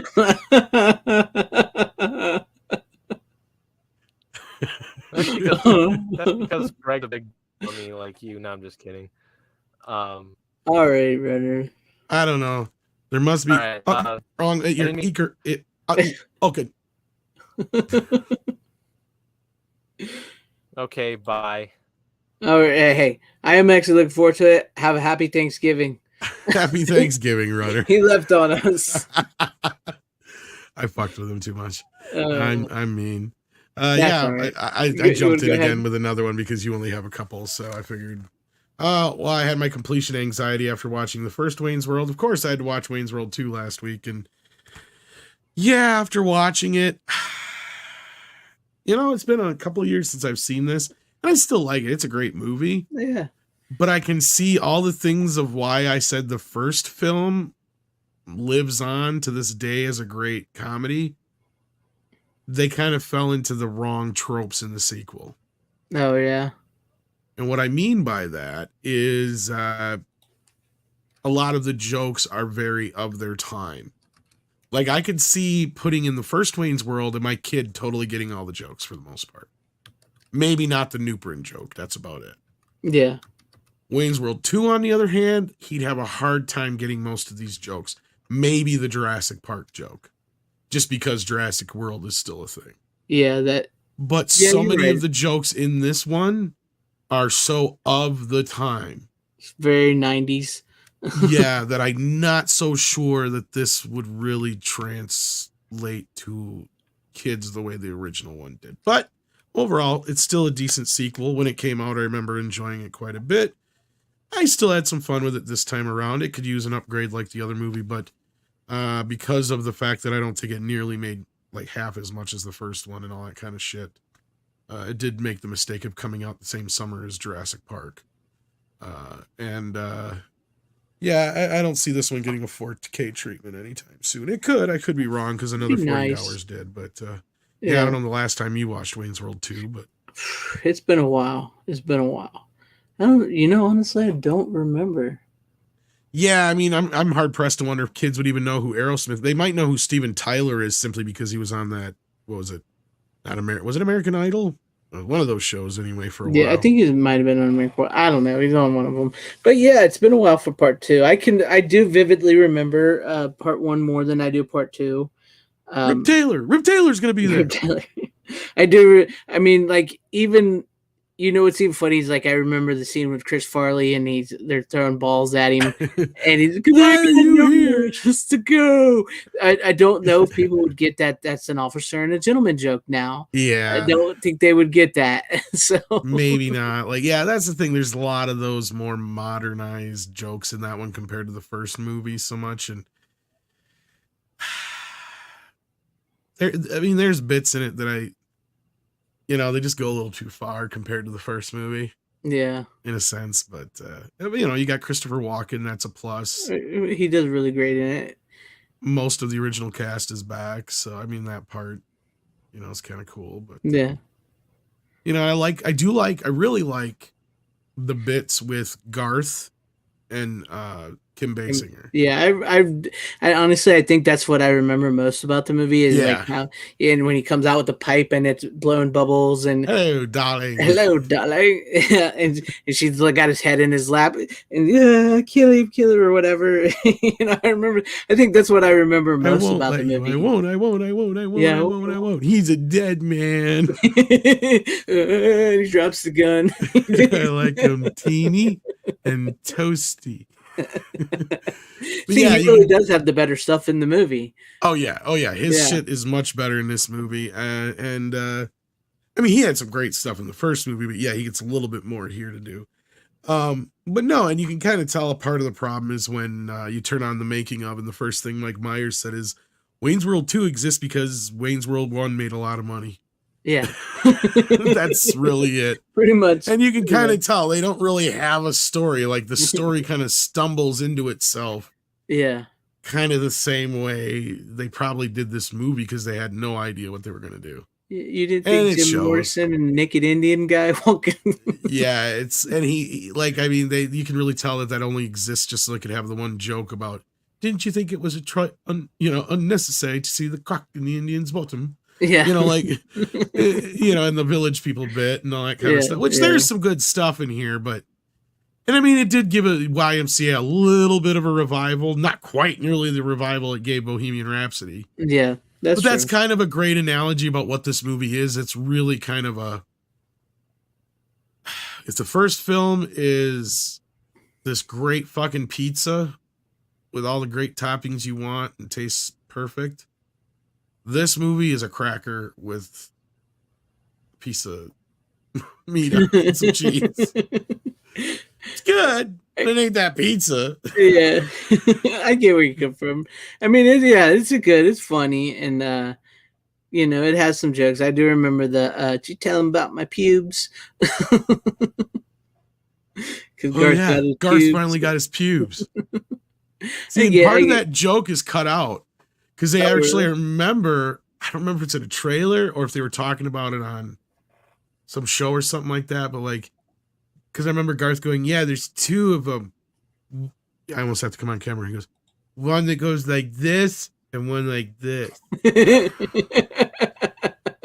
And I don't remember if that was in the trailer or if it was on something they were on as Wayne and Garth, like promoting the movie. I can't remember now. It was so long ago. Maybe we'll get like a deleted scenes like the Planes, Trains, Automobiles with that if they ever come out with 4K for If part anybody 2. else remembers what I'm talking about, though. That I do not remember. Maybe it was even in like the HBO making of or whatever, because that's not on the disc. So oh yeah, I remember. It could even have been something like that, but it was him literally going, "Yeah, there's two of them, and they got one that goes like this and one that goes like this." Oh, that was good. And you know what, Dan Blackbird, you're not wrong because I just now remembered that. I do like when they go into the dubbing voice and now to the monkey. My daughter is marrying a more worthy husband. Yeah, I do like that. That's probably one of the best. That's the other thing I was going to get to is like, who the fuck is going to get the Graduate references? Exactly. Nowadays. That scene is completely over most of these kids' heads nowadays. God, no. Yeah. And I mean, one of the best jokes, though, of course, in the movie is, can we get a better actor in here, please? Oh, yeah, that is one of my favorite scenes in the movie. And then we get freaking, oh my God, his name's Charlton Heston. Charlton Heston. Yeah. Yeah, I can't remember the name of the street. Walnut Street. That was the HBO special. Okay, thank you, Steven. You'd probably remember. He's close to the same age. So yeah. No, it was still fun, of course. It was, but I had the completion anxiety. It's like I gotta watch Wayne's World 2. Yeah, I get you. I do that too. Like I was hoping to have watched another sequel that I have to show you tonight, but I didn't get to it. So I'm definitely going to have to watch it now. Well, now that I'm down to 1, 2, I got 4 2 titles. left. Now it's you got 2 left. So you want me to do one more? If you want to, I do have Dutch. I have a bootleg because that Blu-ray is hard to find. Yeah, it is. But I love Dutch. That is a great movie. I keep forgetting it was released on Blu-ray, and then I'm like, oh yeah, it's out of print now. Yeah. Speaking of movies that were going out of print, well, this one, of course, went out of print for a while because Shout did a 4K release, but it's a decent release overall. The movie itself comes from about 90% of the negative, it looked like.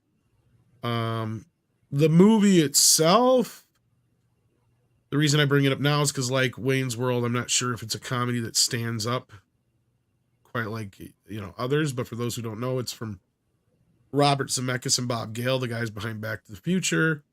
And it was, of course, produced by Steven Spielberg and John Milius, coming from an idea by John Milius. Have you ever seen it?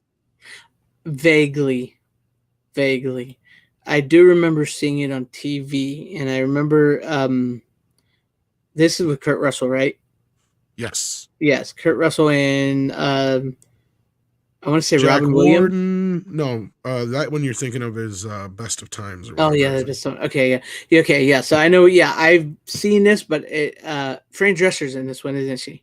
No, Deborah Harmon is. And I'm trying to remember what show she was on. What a movie am I thinking? Maybe I haven't seen. Yeah, no. Jack Warden plays 2 different characters in it, and funnily enough, this is Jack Warden's first R-rated film.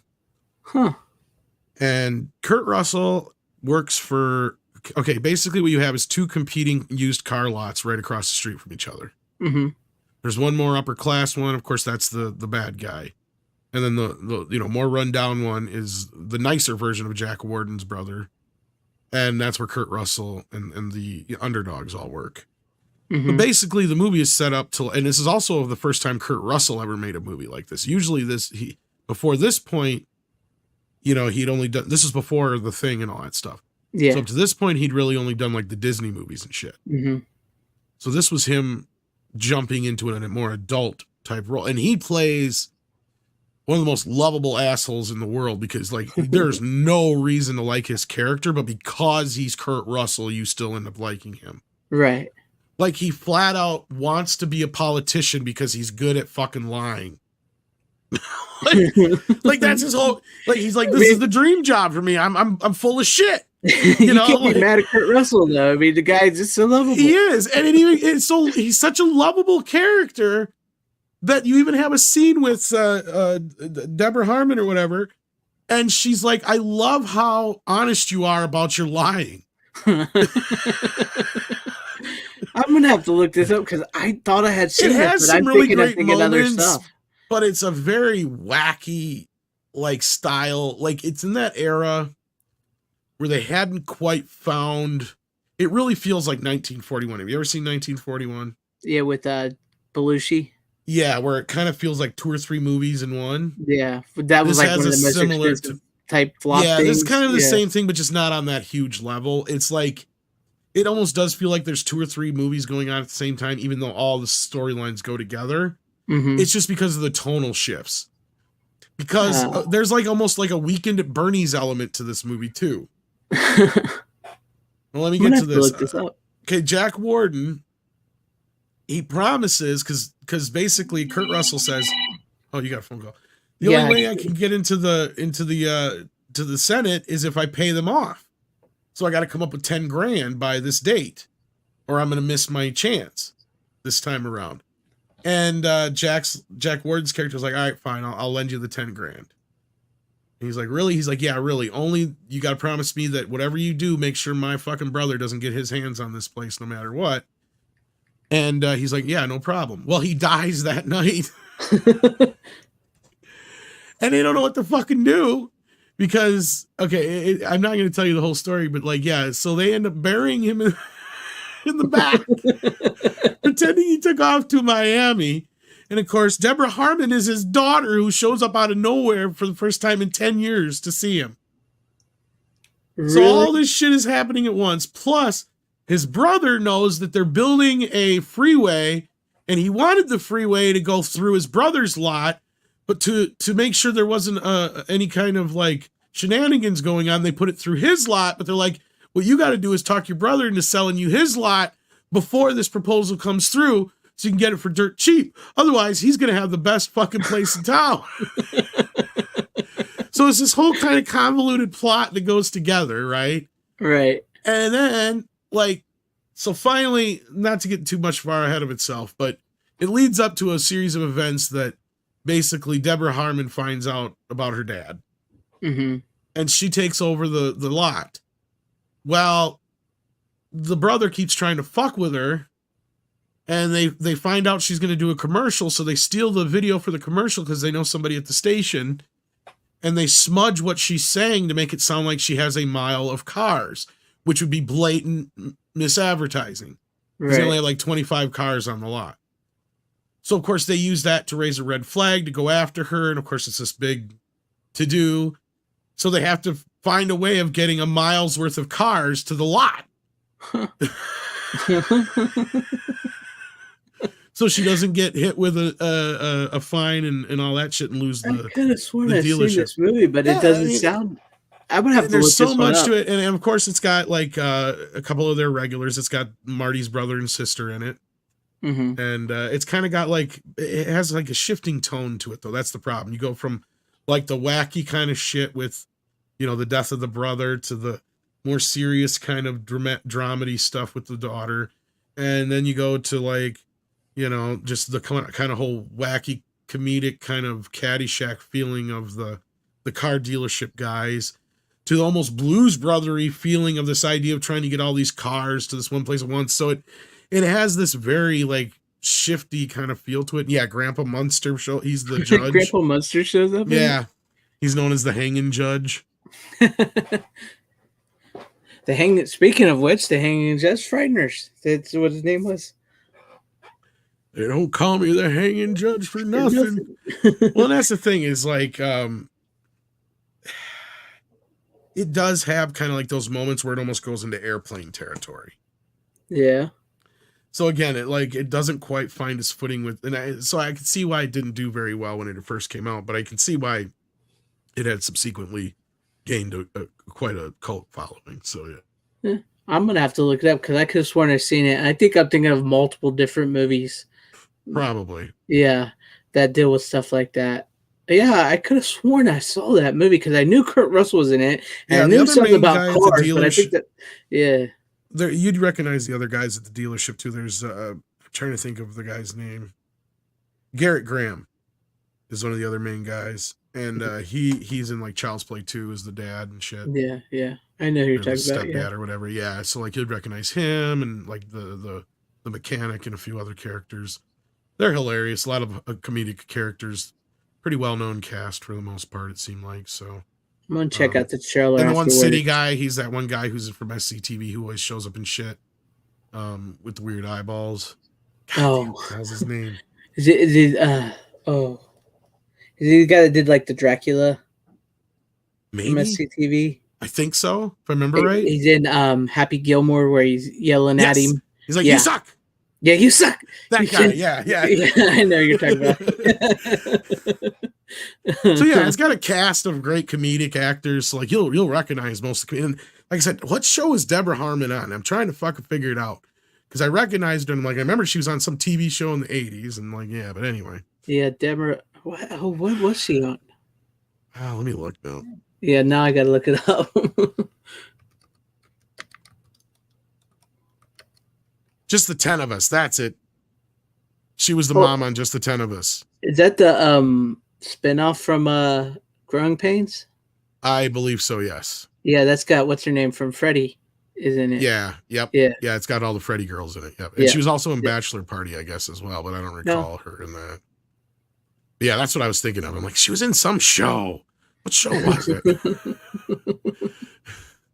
Like she was the mom, and I'm trying to think. She was the mom in that one show.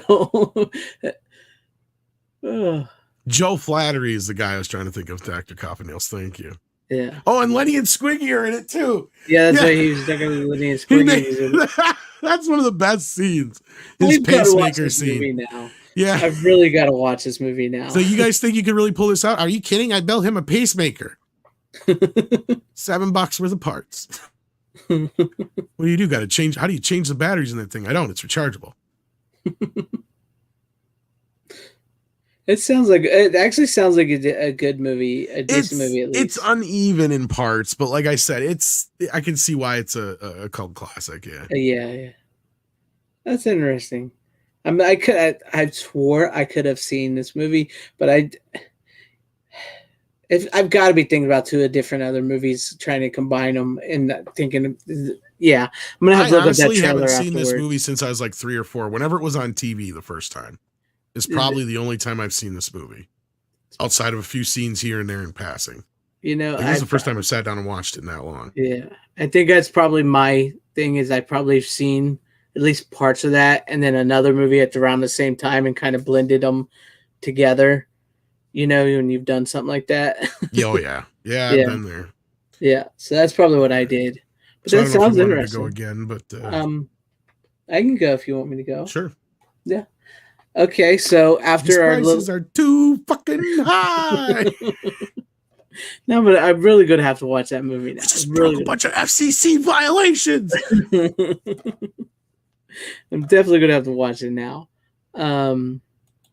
But after our conversation last week when you brought on the Highlander 4K, and as I patiently wait my Highlander 4K, I went ahead and I watched Highlander 3: The Final Dimension. I do not have the import Blu-ray. Did. Yes, so I went and watched this. It's not the worst looking DVD, actually. No, and I compared actually to the Blu-ray, to be honest with you. and I actually also I have a unopened copy on VHS, which is probably not worth anything. I just happened to find it, so it's the same. It's the same. You know, I thing, never did look to see what the difference was. I never saw the theatrical cut to know what the difference is. Neither did I. Neither did I. The But oh my gosh, I forgot. Not to get all, I forgot the sex scene with him and her, the blonde in this movie. They go for it, man. They go for it big time. Oh, Highlander wasn't afraid of that shit. In fact, No, that's where no. I was curious about like the TV show, because internationally they did have nudity in the show. Yeah, the international. That's why I was wanting to see that. But I mean, I remembered the nudity. I know it's like every Highlander movie, he gets with the girl and then he bangs her. Yeah. But oh my gosh, I forgot how far. I mean, like it shows Bush. So she goes Well, for I it. believe it's unrated, isn't it? So it's Yes, probably this is even the more than unrated what was version. in. Yeah, this is a special director's unrated version. And I'm sure Harvey Weinstein was behind that shit. Let's see some Bush. Yeah, she got Deborah Unger was freaking smoking hot. And from what I've read and looked up is like she's decided that if she was going to do it, she was going to go for it. So she just She just went for it. She bared it all, no problem. But as far as the movie goes, I actually enjoy this movie, and it is very similar to the first movie. Um, Mario Van Peebles just chooses It's probably up the as best of all the films besides the first movie. yeah, too. it is, honestly, it is. He just chews it up as the bad guy. He does a really you can tell he's trying to be the Kurgan, but like differently, and he has a really bad British accent that he It slips in and does. out It of. has this very bad kind of. We're really trying hard to be the first movie, but we're not. Yeah, it's like, hey, remember the kid Nash, how he lived in New York City and how the police were after him? Remember this cop from it kind of does that, and Yeah, there's absolutely no point for him to have a son. and it in had this a lot of movie. like the soundtrack too, with like the music the way it is, which is actually pretty badass. I like the music, but it's Yeah. like, yeah, you're really trying to emulate this idea of the whole Queen kick-ass rock and roll thing, and it's just not quite. Yeah. Well, according to Some this, scenes. the director was going to have Guns N' Roses do the soundtrack just like Queen did it, but Axl Rose hated Mario Van Peebles for some reason. And That's surprising. yeah, he wanted him out of the movie, and they wouldn't take him out, so they never did the soundtrack. It's like They Queen. probably got in some fight, or he took some girl from at some party. Who knows? Yeah, who knows? But I do enjoy the movie. It is probably the best sequel of the bunch. Oh yeah. Oh, yeah. I do like that they try to go back to basics, and they effectively ignore the second one and even to change the death of Brenda. Because by the time the third movie comes out, the ozone layer was supposed to be depleted, the thing was supposed to be up, Brenda was supposed to have died from cancer, and then she dies in a car wreck. So they completely ignore part 2, period. Oh yeah. They make clear that. But the problem is because there's like I can't remember which character, but there's one character from the show that pops up for like no real reason, and I remember it being very confusing because like the movie doesn't really acknowledge the show's existence. Yeah, it's really kind of weird. I couldn't remember the character, to be honest with you. Yeah, I can't remember now which one it is either, but When I was watching, it's been a while since I've seen the TV show too, but it's been a while. I think it was one of the Watchers or something like that, if I remember right. Pops up in there, and could have it's been kind the of guy really he confusing. leaves the kid with. Could be.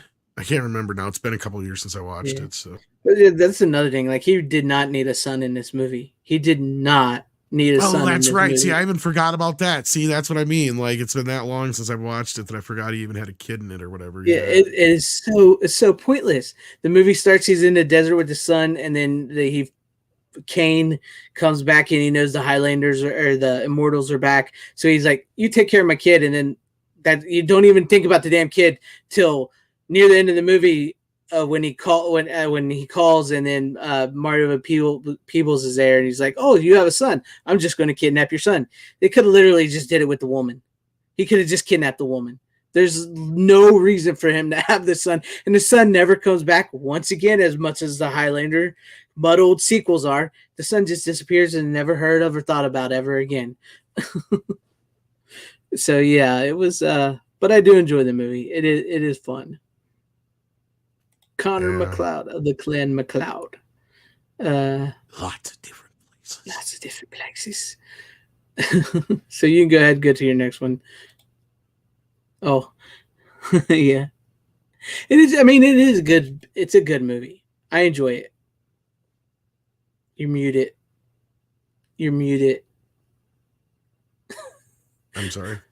I know you were talking about some Thanksgiving movies, and so I looked up on Google. I'm like Thanksgiving movies, and weirdly, I don't know why, this one came up. But since it was in the brand new Columbia collection, I figured fucking why not? And I liked it growing up as a kid. I even had the old DVD or Blu-ray of it. I'm pretty sure I had the DVD in it a while back. But yeah, this is in the new Sony collection box set. As you can see the back here. Got a little quote on the back. And then, of course, you got the Blu-ray itself has the original poster art. And then it has a new separate.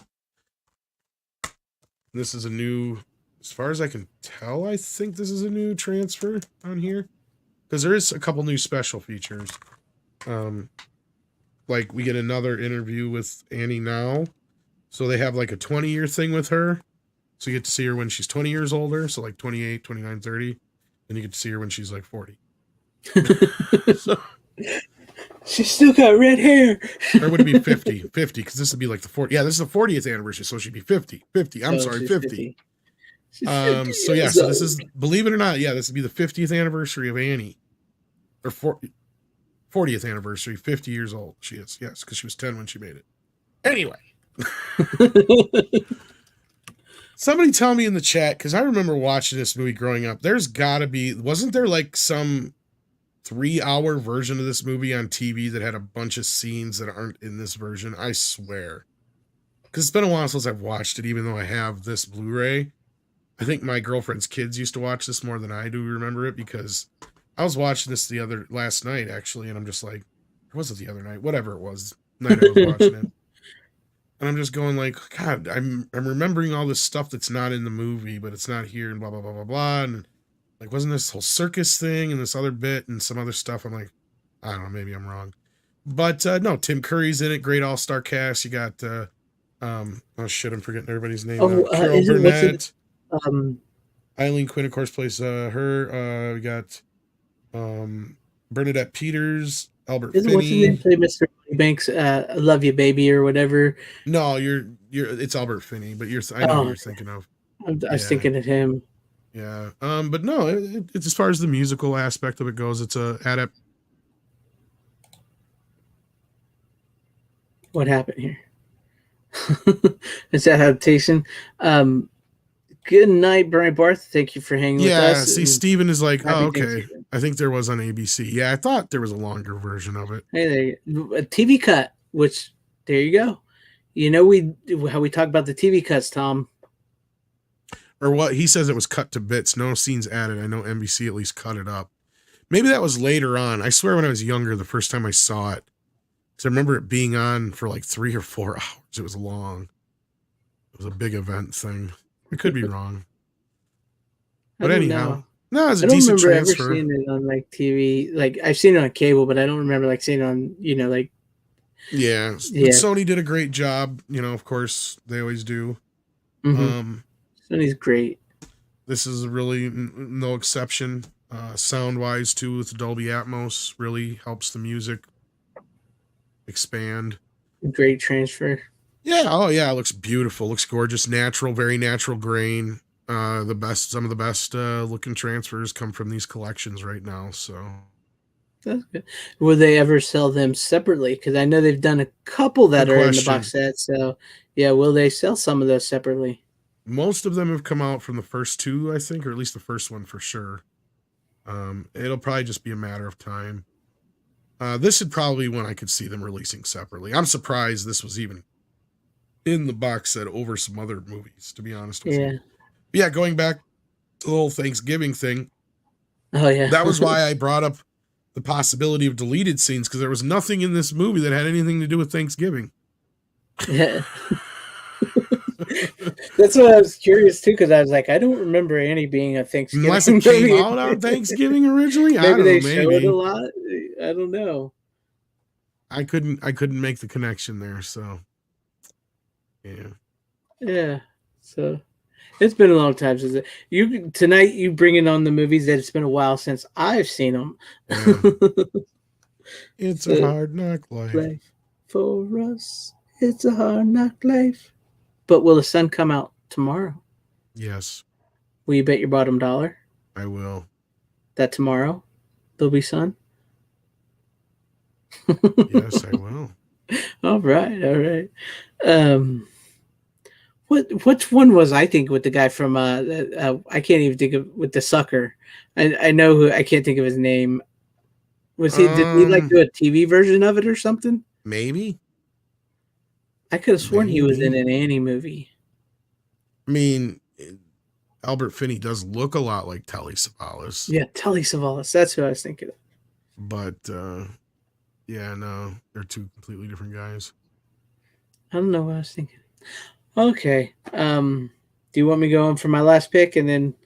It's up to you. I got 2 more. You got 2 more? Well, go ahead, do you another one, and then we'll save the one that we've both seen. One movie. We'll save that for last.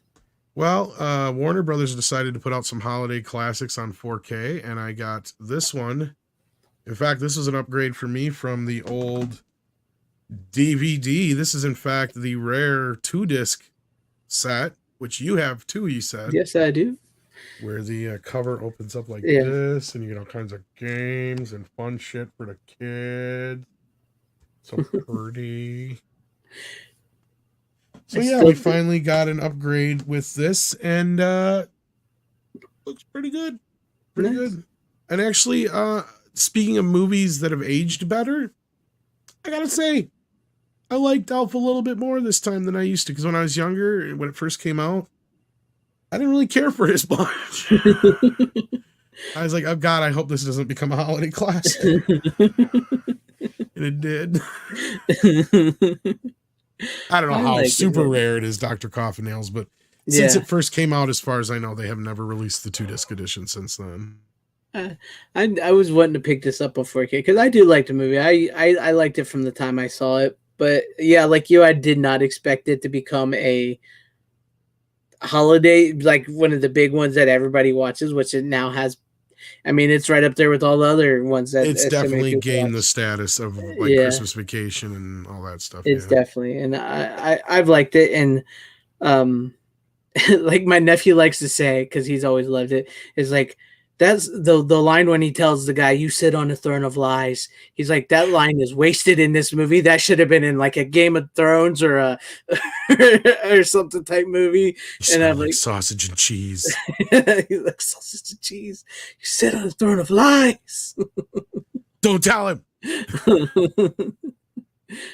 Santa Claus coming. I know him. Somebody did this. They're trying to make me look bad. I just know it. This corporate sent somebody in. Yeah, that is a great scene with him. My favorite bit always was the beginning. Like, to me, I'm like, oh, you shot your wad with the two best jokes in the beginning with, you know, you can, there's only 3 jobs in the world for an elf. Oh, yeah. You can make shoes. Lazy old bastard, or whatever they say. Then the gnomes. Or you can make cookies in a tree, but that can be a bit hazardous. And they set the tree up. You know, or you get the big show. But so like that to me was like always the funny joke. Yeah. And Well, plus, I mean, it's even got, which we'll get to in a little bit here, Ralphie is in it as one of the elves. Yes, he is as one of the elves, because him and Vince Vaughn are good friends. Yeah. Mm-hmm. They're very good friends. He's does a lot of work on his production company with him that he had. And Jon Favreau are good friends. Jon Favreau, too, yep. He's also in Iron Man as well. Yep. But I've liked Elf. It's grown on me. Like, I did enjoy it when I first saw it, but it has grown on me through the years a little more. And he's such an angry elf. Call me Elf one more time. I don't know. I should have probably did this one. I see. I originally had it set up to where this was going to be right after Rollerball because it has James Caan in it. But oh yeah, there you go. The runner bring up Norman Jewison, and I didn't want to pull a runner. Yeah. We're like 4 movies later. Hey, look, I have King Kong. We talked about it. We just talked about Jeff Bridges, for fuck's sake. Exactly. But I mean, the snowball scene is classic Dr. Coffin-Nails. It is great. And I do like when he tries to jump on the tree to put the star up. I do like that scene. Yeah. And the other side of it, the reason I didn't lead with it is because I wanted to save the Christmas ones for after the other stuff. Yeah. But I could Christmas one next. Yes. If you want to, is there anything you want to say about that? Nah, really. I mean, as far as the upgrade goes, it looks good. Looks good. I've heard a lot of people were pretty happy with it. So yeah, it's like not gonna blow your socks off or anything, but it looks all right. Looks pretty good. I mean, yeah, the movie, the DVD and the Blu-ray actually looks pretty good. So I assumed it would be pretty good. So, I mean, I assume it's from the negative. I wouldn't necessarily know for sure because there's not very much CGI in it. So, oh yeah, I mean, yeah, because they do the claymation stuff like the old time. There's just a couple of bits here and there, yeah, that would be combined in a computer. But I mean, yeah. Other than that, I don't think there's like a bunch of massive shit that they would have had any reason to. Yeah, so it looks pretty good from everything I saw and remember in it. So that's cool. It's cool.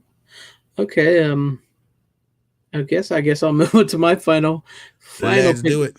final pick of the night. And my final pick of the night is a Thanksgiving movie. So, ow, buddies. Son-in-law Son-in-law. desperately needs a Blu-ray. Yeah. Yeah. Well, it's so- digitally available, but Yes, digitally available or Disney Plus. is there any which special features on there? Theatrical trailer. That's it. Oh, Yeah, that's all that's on here. And this movie is only $4 on DVD right now. yeah. so if I don't anybody even wants think to it's. buy Is it even it, 16:9? it's 185.1. Doesn't say widescreen. 16:9, does it? Mm, Did it stretch out on your screen, or did you have to it stretch is it out no, yourself? look at the black bars at the top and the bottom. Yeah, but did you have to stretch it out yourself, or did No, it fill no, out like it was no. supposed to? No, it fills it Okay. all out. Okay. Yeah, it fills out fine. But yeah, I've had mine, but you can get this really, really super cheap right now. Well, super cheap period all around. It's only like $4 every day. Okay. So, I but think yeah, it's I only really, $5 digitally too. yeah, so it's super cheap.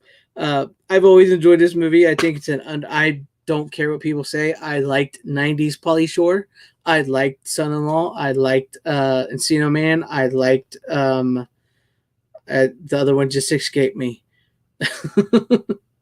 It's like there was like 3 or 4 in a row that I really liked, and I liked it. This is my favorite. It is actually has a connection to the Santa Claus with Tim Allen, because a lot of people that worked on this worked on that.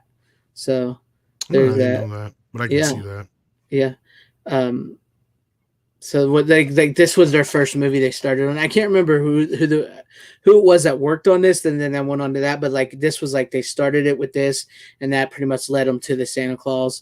But this is a great Thanksgiving movie. There's not a whole lot of Thanksgiving movies out there, but I do like the fact that it's she goes to college as this farm girl, meets Pauly Shore. He turns her into what she becomes, and then she brings him home.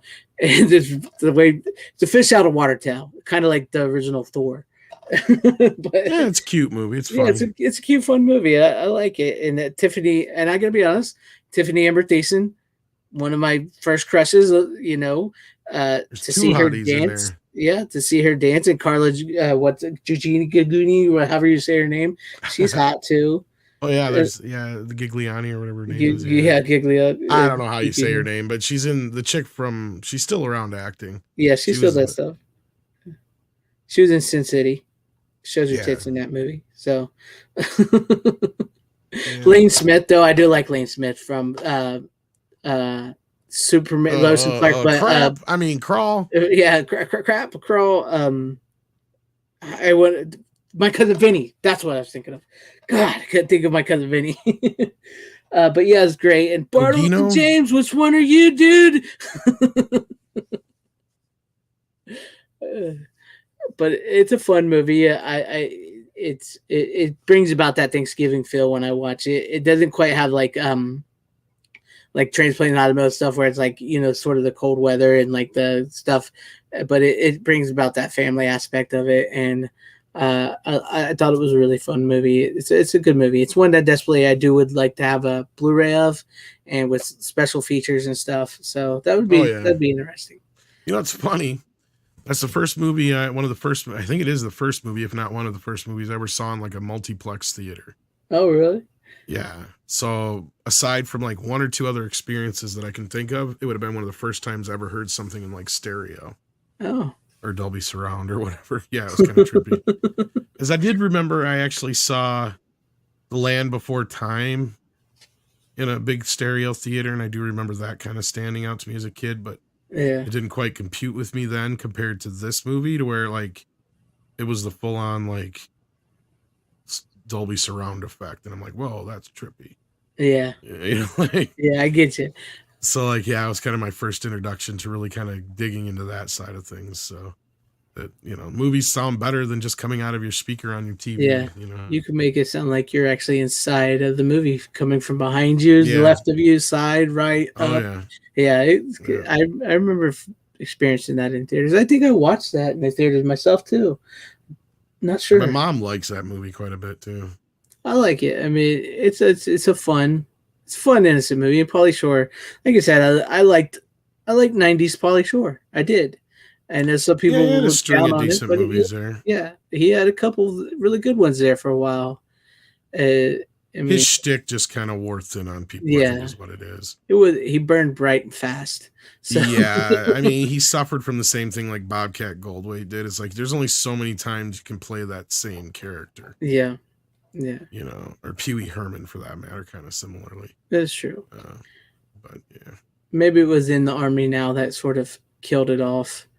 actually, Where I he think that tried to was one cut of his his more hair and stuff. popular ones. It was Jury Duty that kind of really, That was yeah. where he had Well, I to did. I fall mean, I off, did like in yeah. the army now, but I thought maybe like with the shaving of his hair He and had stuff, that kind was of a kind of like biodome. Biodome did help a little bit, but then that was his last little shining moment. I Because did Jury like Duty Biodome. didn't do well, and then like the 2 or 3 movies he did after Biodome or whatever flopped, and that was the. Yeah, And he had a show that was on for like 6 episodes, and it flopped. And then at that moment, he was kind of just done. He actually has a really funny movie called Pauly Shore's Dead. I was That is- just about to say that. that has not been released on Blu-ray, but it deserves one. It is actually a pretty funny ass movie, but yeah. I think For that's anybody what who's a classic fan of Son-in-Law and all that stuff. yeah, I think that was like because I was gonna say I think he tried to have like a little bit of a comeback with that movie, and it kind of caught a little bit, but it didn't really, take off. But yeah, if you're looking for some Thanksgiving movies, and if you've not seen it, Son-in-Law, check out Son-in-Law. It's a fun movie.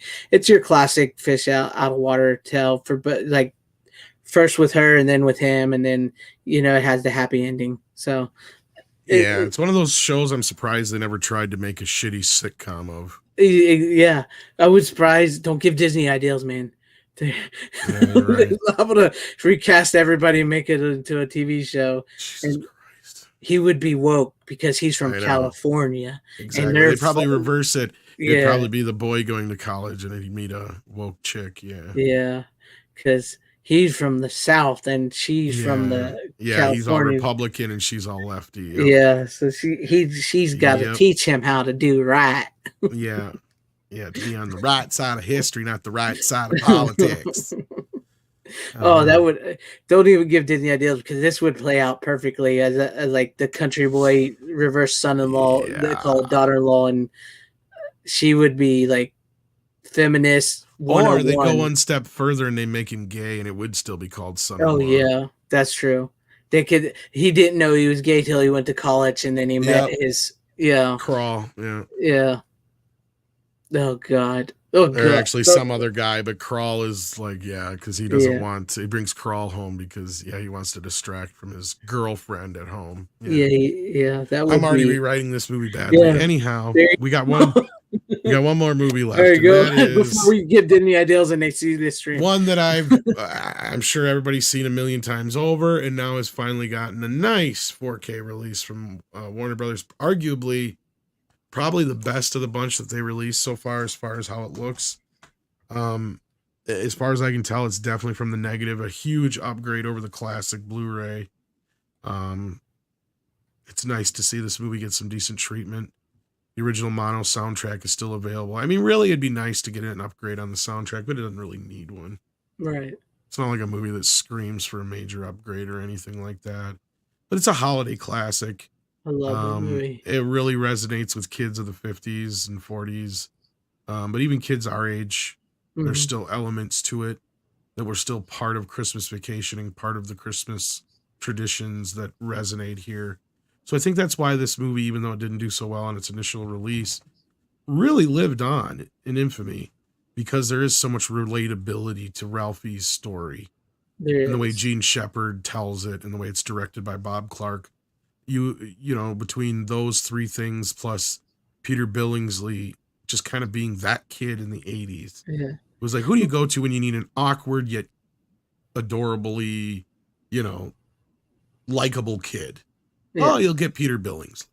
Yeah, it's true. And I think people forget that it's sort of autobiographical. It's sort of based on like a real true story of I mean, it's not funnily Ralphie, enough, but we're going to do this on A-rated B movies soon, and I've been doing some research on it. I found the two stories actually these come from the book, God, what was it called? In God We Trust and Everybody Else Pays Wholesale or something like that. Yeah. Or pays cash. That's what it is. Everybody else pays cash.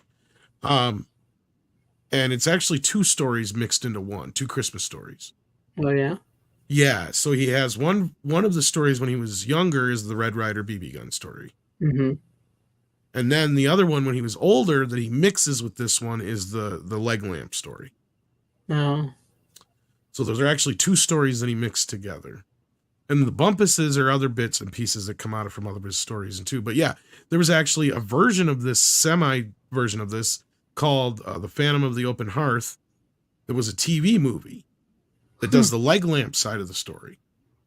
But it has an older Ralphie in it. Huh. I did not know that one. And then there was another special that was done before this movie that was a 4th of July special. And Gene Shepard does narrate both of them. And he also had a radio show. So you can find these on YouTube. They're out there. And then they've done a couple movies since then. The Oppen Hoople something or other. It's a camping movie. Mm-hmm. And that one's got Jerry O'Connell. It was done by Disney. Gene Shepard does narrate it. And Jerry O'Connell plays Ralphie in it. Huh. And that one's available on YouTube through various means. And then there's the more famous one that most people know, and that was My Summer Story, which was originally released under the title, I think... Runs in the Family. Runs in the Family, I think. Yes, exactly. Yeah, I and remember. yes, I've as seen Dr. Coffin Nails points out, that's the most direct sequel because not only does that have Gene Shepard back, it's also directed by Bob Clark and references the original Christmas Story. Mm-hmm. I've seen that one. Yeah, yeah. I do remember that one. That one's hard to find. Was really hard to find. It's on back Blu-ray in the day. now from Olive. Okay, off of Olives. Oh, fuck off. I know. And unfortunately, it's not available anymore digitally from what I've seen. So you got to get that's the only way to get it. It's Macaulay Culkin's brother plays him in that one. Both of his brothers are in it. Yeah, two of his brothers are in it. Yeah. Because Ralphie and Randy are played by two Culkin kids. Yeah. Kareen and I can't remember the other one. I remember liking that one. I thought it was all right. It wasn't too bad. Yeah, I like it. Charles Grodin's great as old man. Yeah. Yep. Mary Steenburgen, is she the mom, right? Yeah, and I'm not 100% sure on this, but I think elements of the 4th of July special made it into this one or the other one. But yeah, so altogether there's been those. And then, of course, we know when Warner Premiere started doing their direct-to-video shit. Yeah. They did the infamous Christmas Story 2. Which is Daniel right in line. Which is right in line with Cousin Eddie's Christmas Vacation. Oh, that was a piece of shit movie. And right in line with Lost Boys 2 and 3. So these are the same movies that came out. The only movie I think that came out of any note of the Warner Premiere films was Trick or Treat. Yeah, that was the best. From what I know of, like of all the movies they came out with on that Warner Premiere title thing, that was the only one of any notoriety that will live on probably at all. Yeah. There was that Ace Ventura Jr. thing they did too. That kid. Oh my God, yes. So like a lot of those movies I think will hopefully be forgotten in infamy. Hopefully. But now, you and I both check this out. HBO Max dropped a week ago. They dropped A Christmas Story Christmas. So Greg, tell us what A Christmas Story Christmas is. A Christmas Story Christmas is Ralphie is now a grown man. He is married. He has 2 kids, and he's taking a year off work to become a published writer. And he finds out that his dad, the old man, has passed away, and so their Christmas plans has changed. So him and his wife and his kids head back to his old hometown, to his old house, to be with his mom for Christmas. And he's got to write a eulogy for his dad, and he's got to make the best Christmas for his family. And we get back into the old like Ralphie-isms from the first movie and stuff. I actually had a really great time with this movie. It was fun. I didn't know if I was going to like it or not because I did enjoy the trailer when I saw the trailer. And like we talked about earlier, I do tend to agree that this probably should have been released theatrically. It probably should have been released theatrically. And I think that's what's missing from this movie the most, is that it should have been saw on the big screen. Yeah, because I'm watching the movie, and granted, I had some issues with my Roku up front, so that might have played into it. So I kind of want to watch this movie again before we do an A-rated B movie on the first movie, because we will talk about the second film with Script Doctor this weekend or next when we get to it. And so I do want to watch it again, but I feel like you're right. I think I brought that up before the show or before 4K for you. I can't remember which. Mm-hmm. Regardless, yeah, for some reason I feel like if I saw this in a theater, I probably would have enjoyed it more because it was missing. There was an element of it missing seeing it at home, knowing it was going straight to video kind of thing Mm-hmm. because it had a stigma to it. And the movie got better as it went along, and maybe it wasn't the movie, maybe it was me.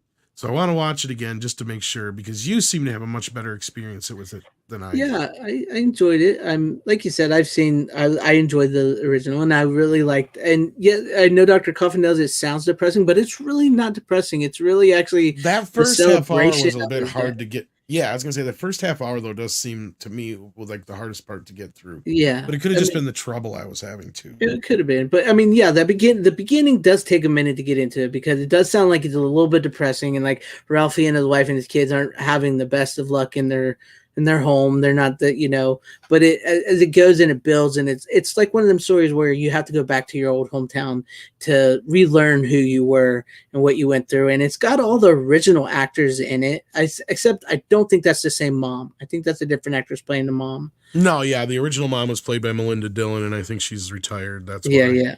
But it's got all the kids that were his friends. The kid that stuck his tongue to the pole, he's in it. His other friends in it. He runs the local bar, and I thought that was pretty funny with the guy at the bar, the local quarterback, how he's just always drinking at the bar. I thought that was pretty funny. It gets once you get into it, and he gets back to his hometown, he gets to his house, and you start feeling the Christmas. You start feeling the Christmas story thing, and I think Peter Billingsley does a really great job narrating the movie. He does his best to sound like how he's Well, it supposed helps to that he sound. kind of already has that husky kind of voice Yeah, anyway. I mean, surprisingly, he sounds a lot like him. Regardless, he really did grow into that Yeah. voice.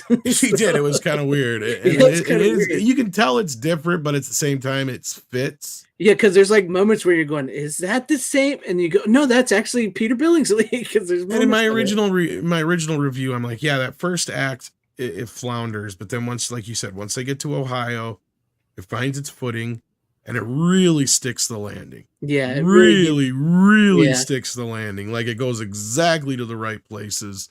It's all the right notes at the right Mhm. times at the very end. Even though there's a bit of it has kind of this. This is where my problem was. It had some of this reunion. We're getting back together to make a Christmas movie kind of feel to it, even though it's like you forgot your original movie was Christmas until the end.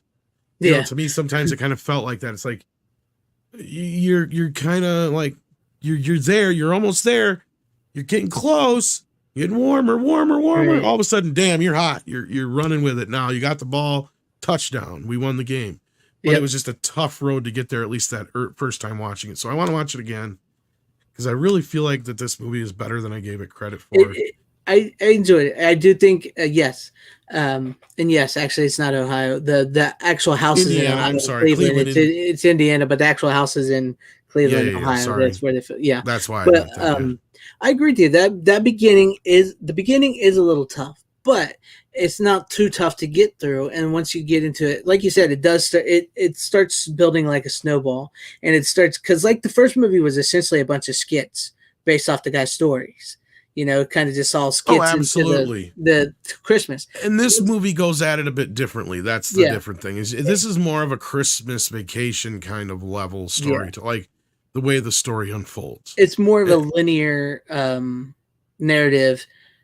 But like you said, like when he gets back to his house and he starts hanging out with his friends and he starts, daydreaming like Ralphie does, and you get the Bart thing again with this time with his family and Black it's Black Bart, right? Black Bart. Yeah, and some of that stuff didn't stand out to me as well as it did in the first film too.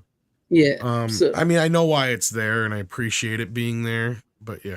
No, actually the original took place they make it sound like it took place more like in the early 50s, I think, or whatever, because this one takes place in the 70s. This one's 71 or 2 or 3, something like that. I can't remember exactly what it is. They kind of give you an idea in the movie. But they say it's 33 years after the first movie. So that would basically set the first film in that'd be 1940, right? Yeah, no, you're right. That would be 1940. So 1940, and then this one takes place 33 years later. So that'd be 1973. So There you go. Yeah, there you go. I enjoyed it. I had fun with it. So they fudged 10 years there, basically. Yeah. I mean, and trust me, Peter Billingsley looks a little older than he probably should. He's fine, though. It's, yeah. It works. It works because, I mean, let's face it, you look at some of the people in the 70s. He's supposed to be playing like 43. He looks 43 enough, I guess, especially for somebody in the 70s. Yeah. Even though he doesn't smoke, but yeah, that's true. But I do like the fact that his wife wasn't like one of those overbearing, because they very easily could have did that.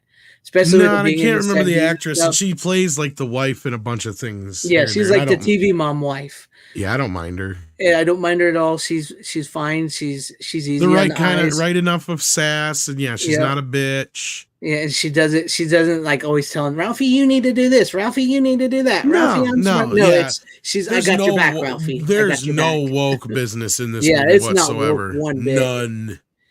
And it helps that Peter Billingsley himself is part of the writing team and coming up with the idea and has grown up with this character and knows what people like. So I really think he had the best interest in. I think this movie's going to. I mean, if it's going to resonate with anybody, it's going to resonate with like not just fans of the original, but I think in some ways, the way the original film resonated with kids from the 40s and 50s.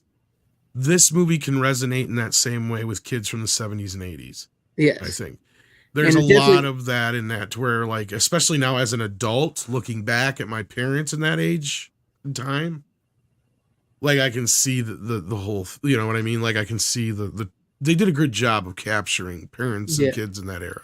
It did, and for the most part, yeah. I do love the fact that he knocks his daughter out, puts her eye out, has to get her eye patch, and then lets his son breaks his arm. So I like that that's where it feels very Christmas vacation-y. Yeah, and what I mean by that is I like how they brought that into it. You have the common thing with the dad trying too fucking hard to make a perfect Christmas, and that's kind of where the movie ends up floundering just a little bit, especially because I knew once he got all the gifts, I knew that it wasn't going to end well. So, well, yeah, and then but the way they set that up pays off perfectly, because at first I'm like, well, of course, all the gifts got stolen, Yeah, of course, and then they really bring it full circle with the dad, especially. I don't. That's what I'm saying without giving too much away. That's what I'm saying. It really sticks the landing, and it pays perfect homage to the original. And I don't even mean how it leaves off. I mean how it handles the old man. And technically, it's sort of like a sequel prequel all in one. It is. It's weird because not to give that part away too, and that's not even exactly what I was talking about. That's what I was referring to. Is that's not what I mean. Yeah. What I mean is how they happen to make the dad still a huge part of the story, and how he pays things off at the end of the movie, just like he does at the first movie. Yeah, it has a moment that plays pitch perfect, and you're just like, yes, because basically from the moment he decides he's got to go out and get that, because basically that whole setup of the star is brilliant. Like from that moment on, like. The whole idea that he's got to go out and get a star and all that kind of shit is a perfect setup for that last act to play out. And everything that happens from that moment on is just perfect. Like, I loved it. It's like, this is what I would have wrote. Yeah. It flounders in parts, but I think it will grow on people. And I think if you give it a second watch, it'll grow on you. I do hope it comes to like a Blu-ray or 4K. I would assume so. I think that's what Zavlov and them have planned. Probably not until next year, being that it's a holiday film, but they'll probably release it next Christmas, which would be great. That's what I'm thinking. So that'd be great. But I really, the more I'm talking about, the more I realize I enjoyed it more than I thought I did. I've been wanting to go back and watch it, which is a rarity. I don't normally get to a point where I'm like, oh, I want to go back and watch that movie again, unless it was a classic film. It is definitely a worthy successor to the original, and like you said, it's not woke, and it's got a very strong male role models. Yes, and Ralphie's dad. So even with Ralphie really fucking up, it doesn't. It doesn't make him a bad dad. It doesn't fall into the bad dad trope. He's just trying too hard. That's all. Yeah. It's That's just sort really of all like it the Clark is. Griswold effect, like you Exactly. said. He tries a little too hard, but it does. It's really reinforces like how important a father is to a Oh yeah. family. Oh, So I absolutely. really dug that part because you don't see that a lot nowadays. No, you're right, and it was refreshing to see. And I don't want to give the movie a good rating just because of that either, though. Yeah, no, that's not yeah, that's a great part of it, but that's not why I would say this movie is great because I enjoyed it because I really do think once he gets back to his home and he starts hanging with his friends and it really starts bringing in that Christmas story vibe to it, and it really kicks in my opinion. Mhm. Yeah.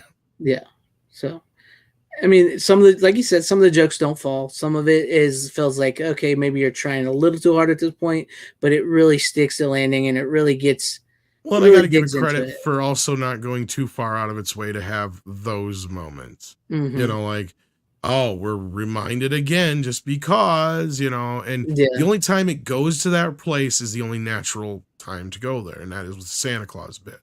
Yep. Because that's a tradition every year. And so, of course, sadly, most of the best lines are in the trailer. But yeah, that's where we get the bit of like, don't let him kick you in the face. Yeah. Don't let it kick in. Yeah. What?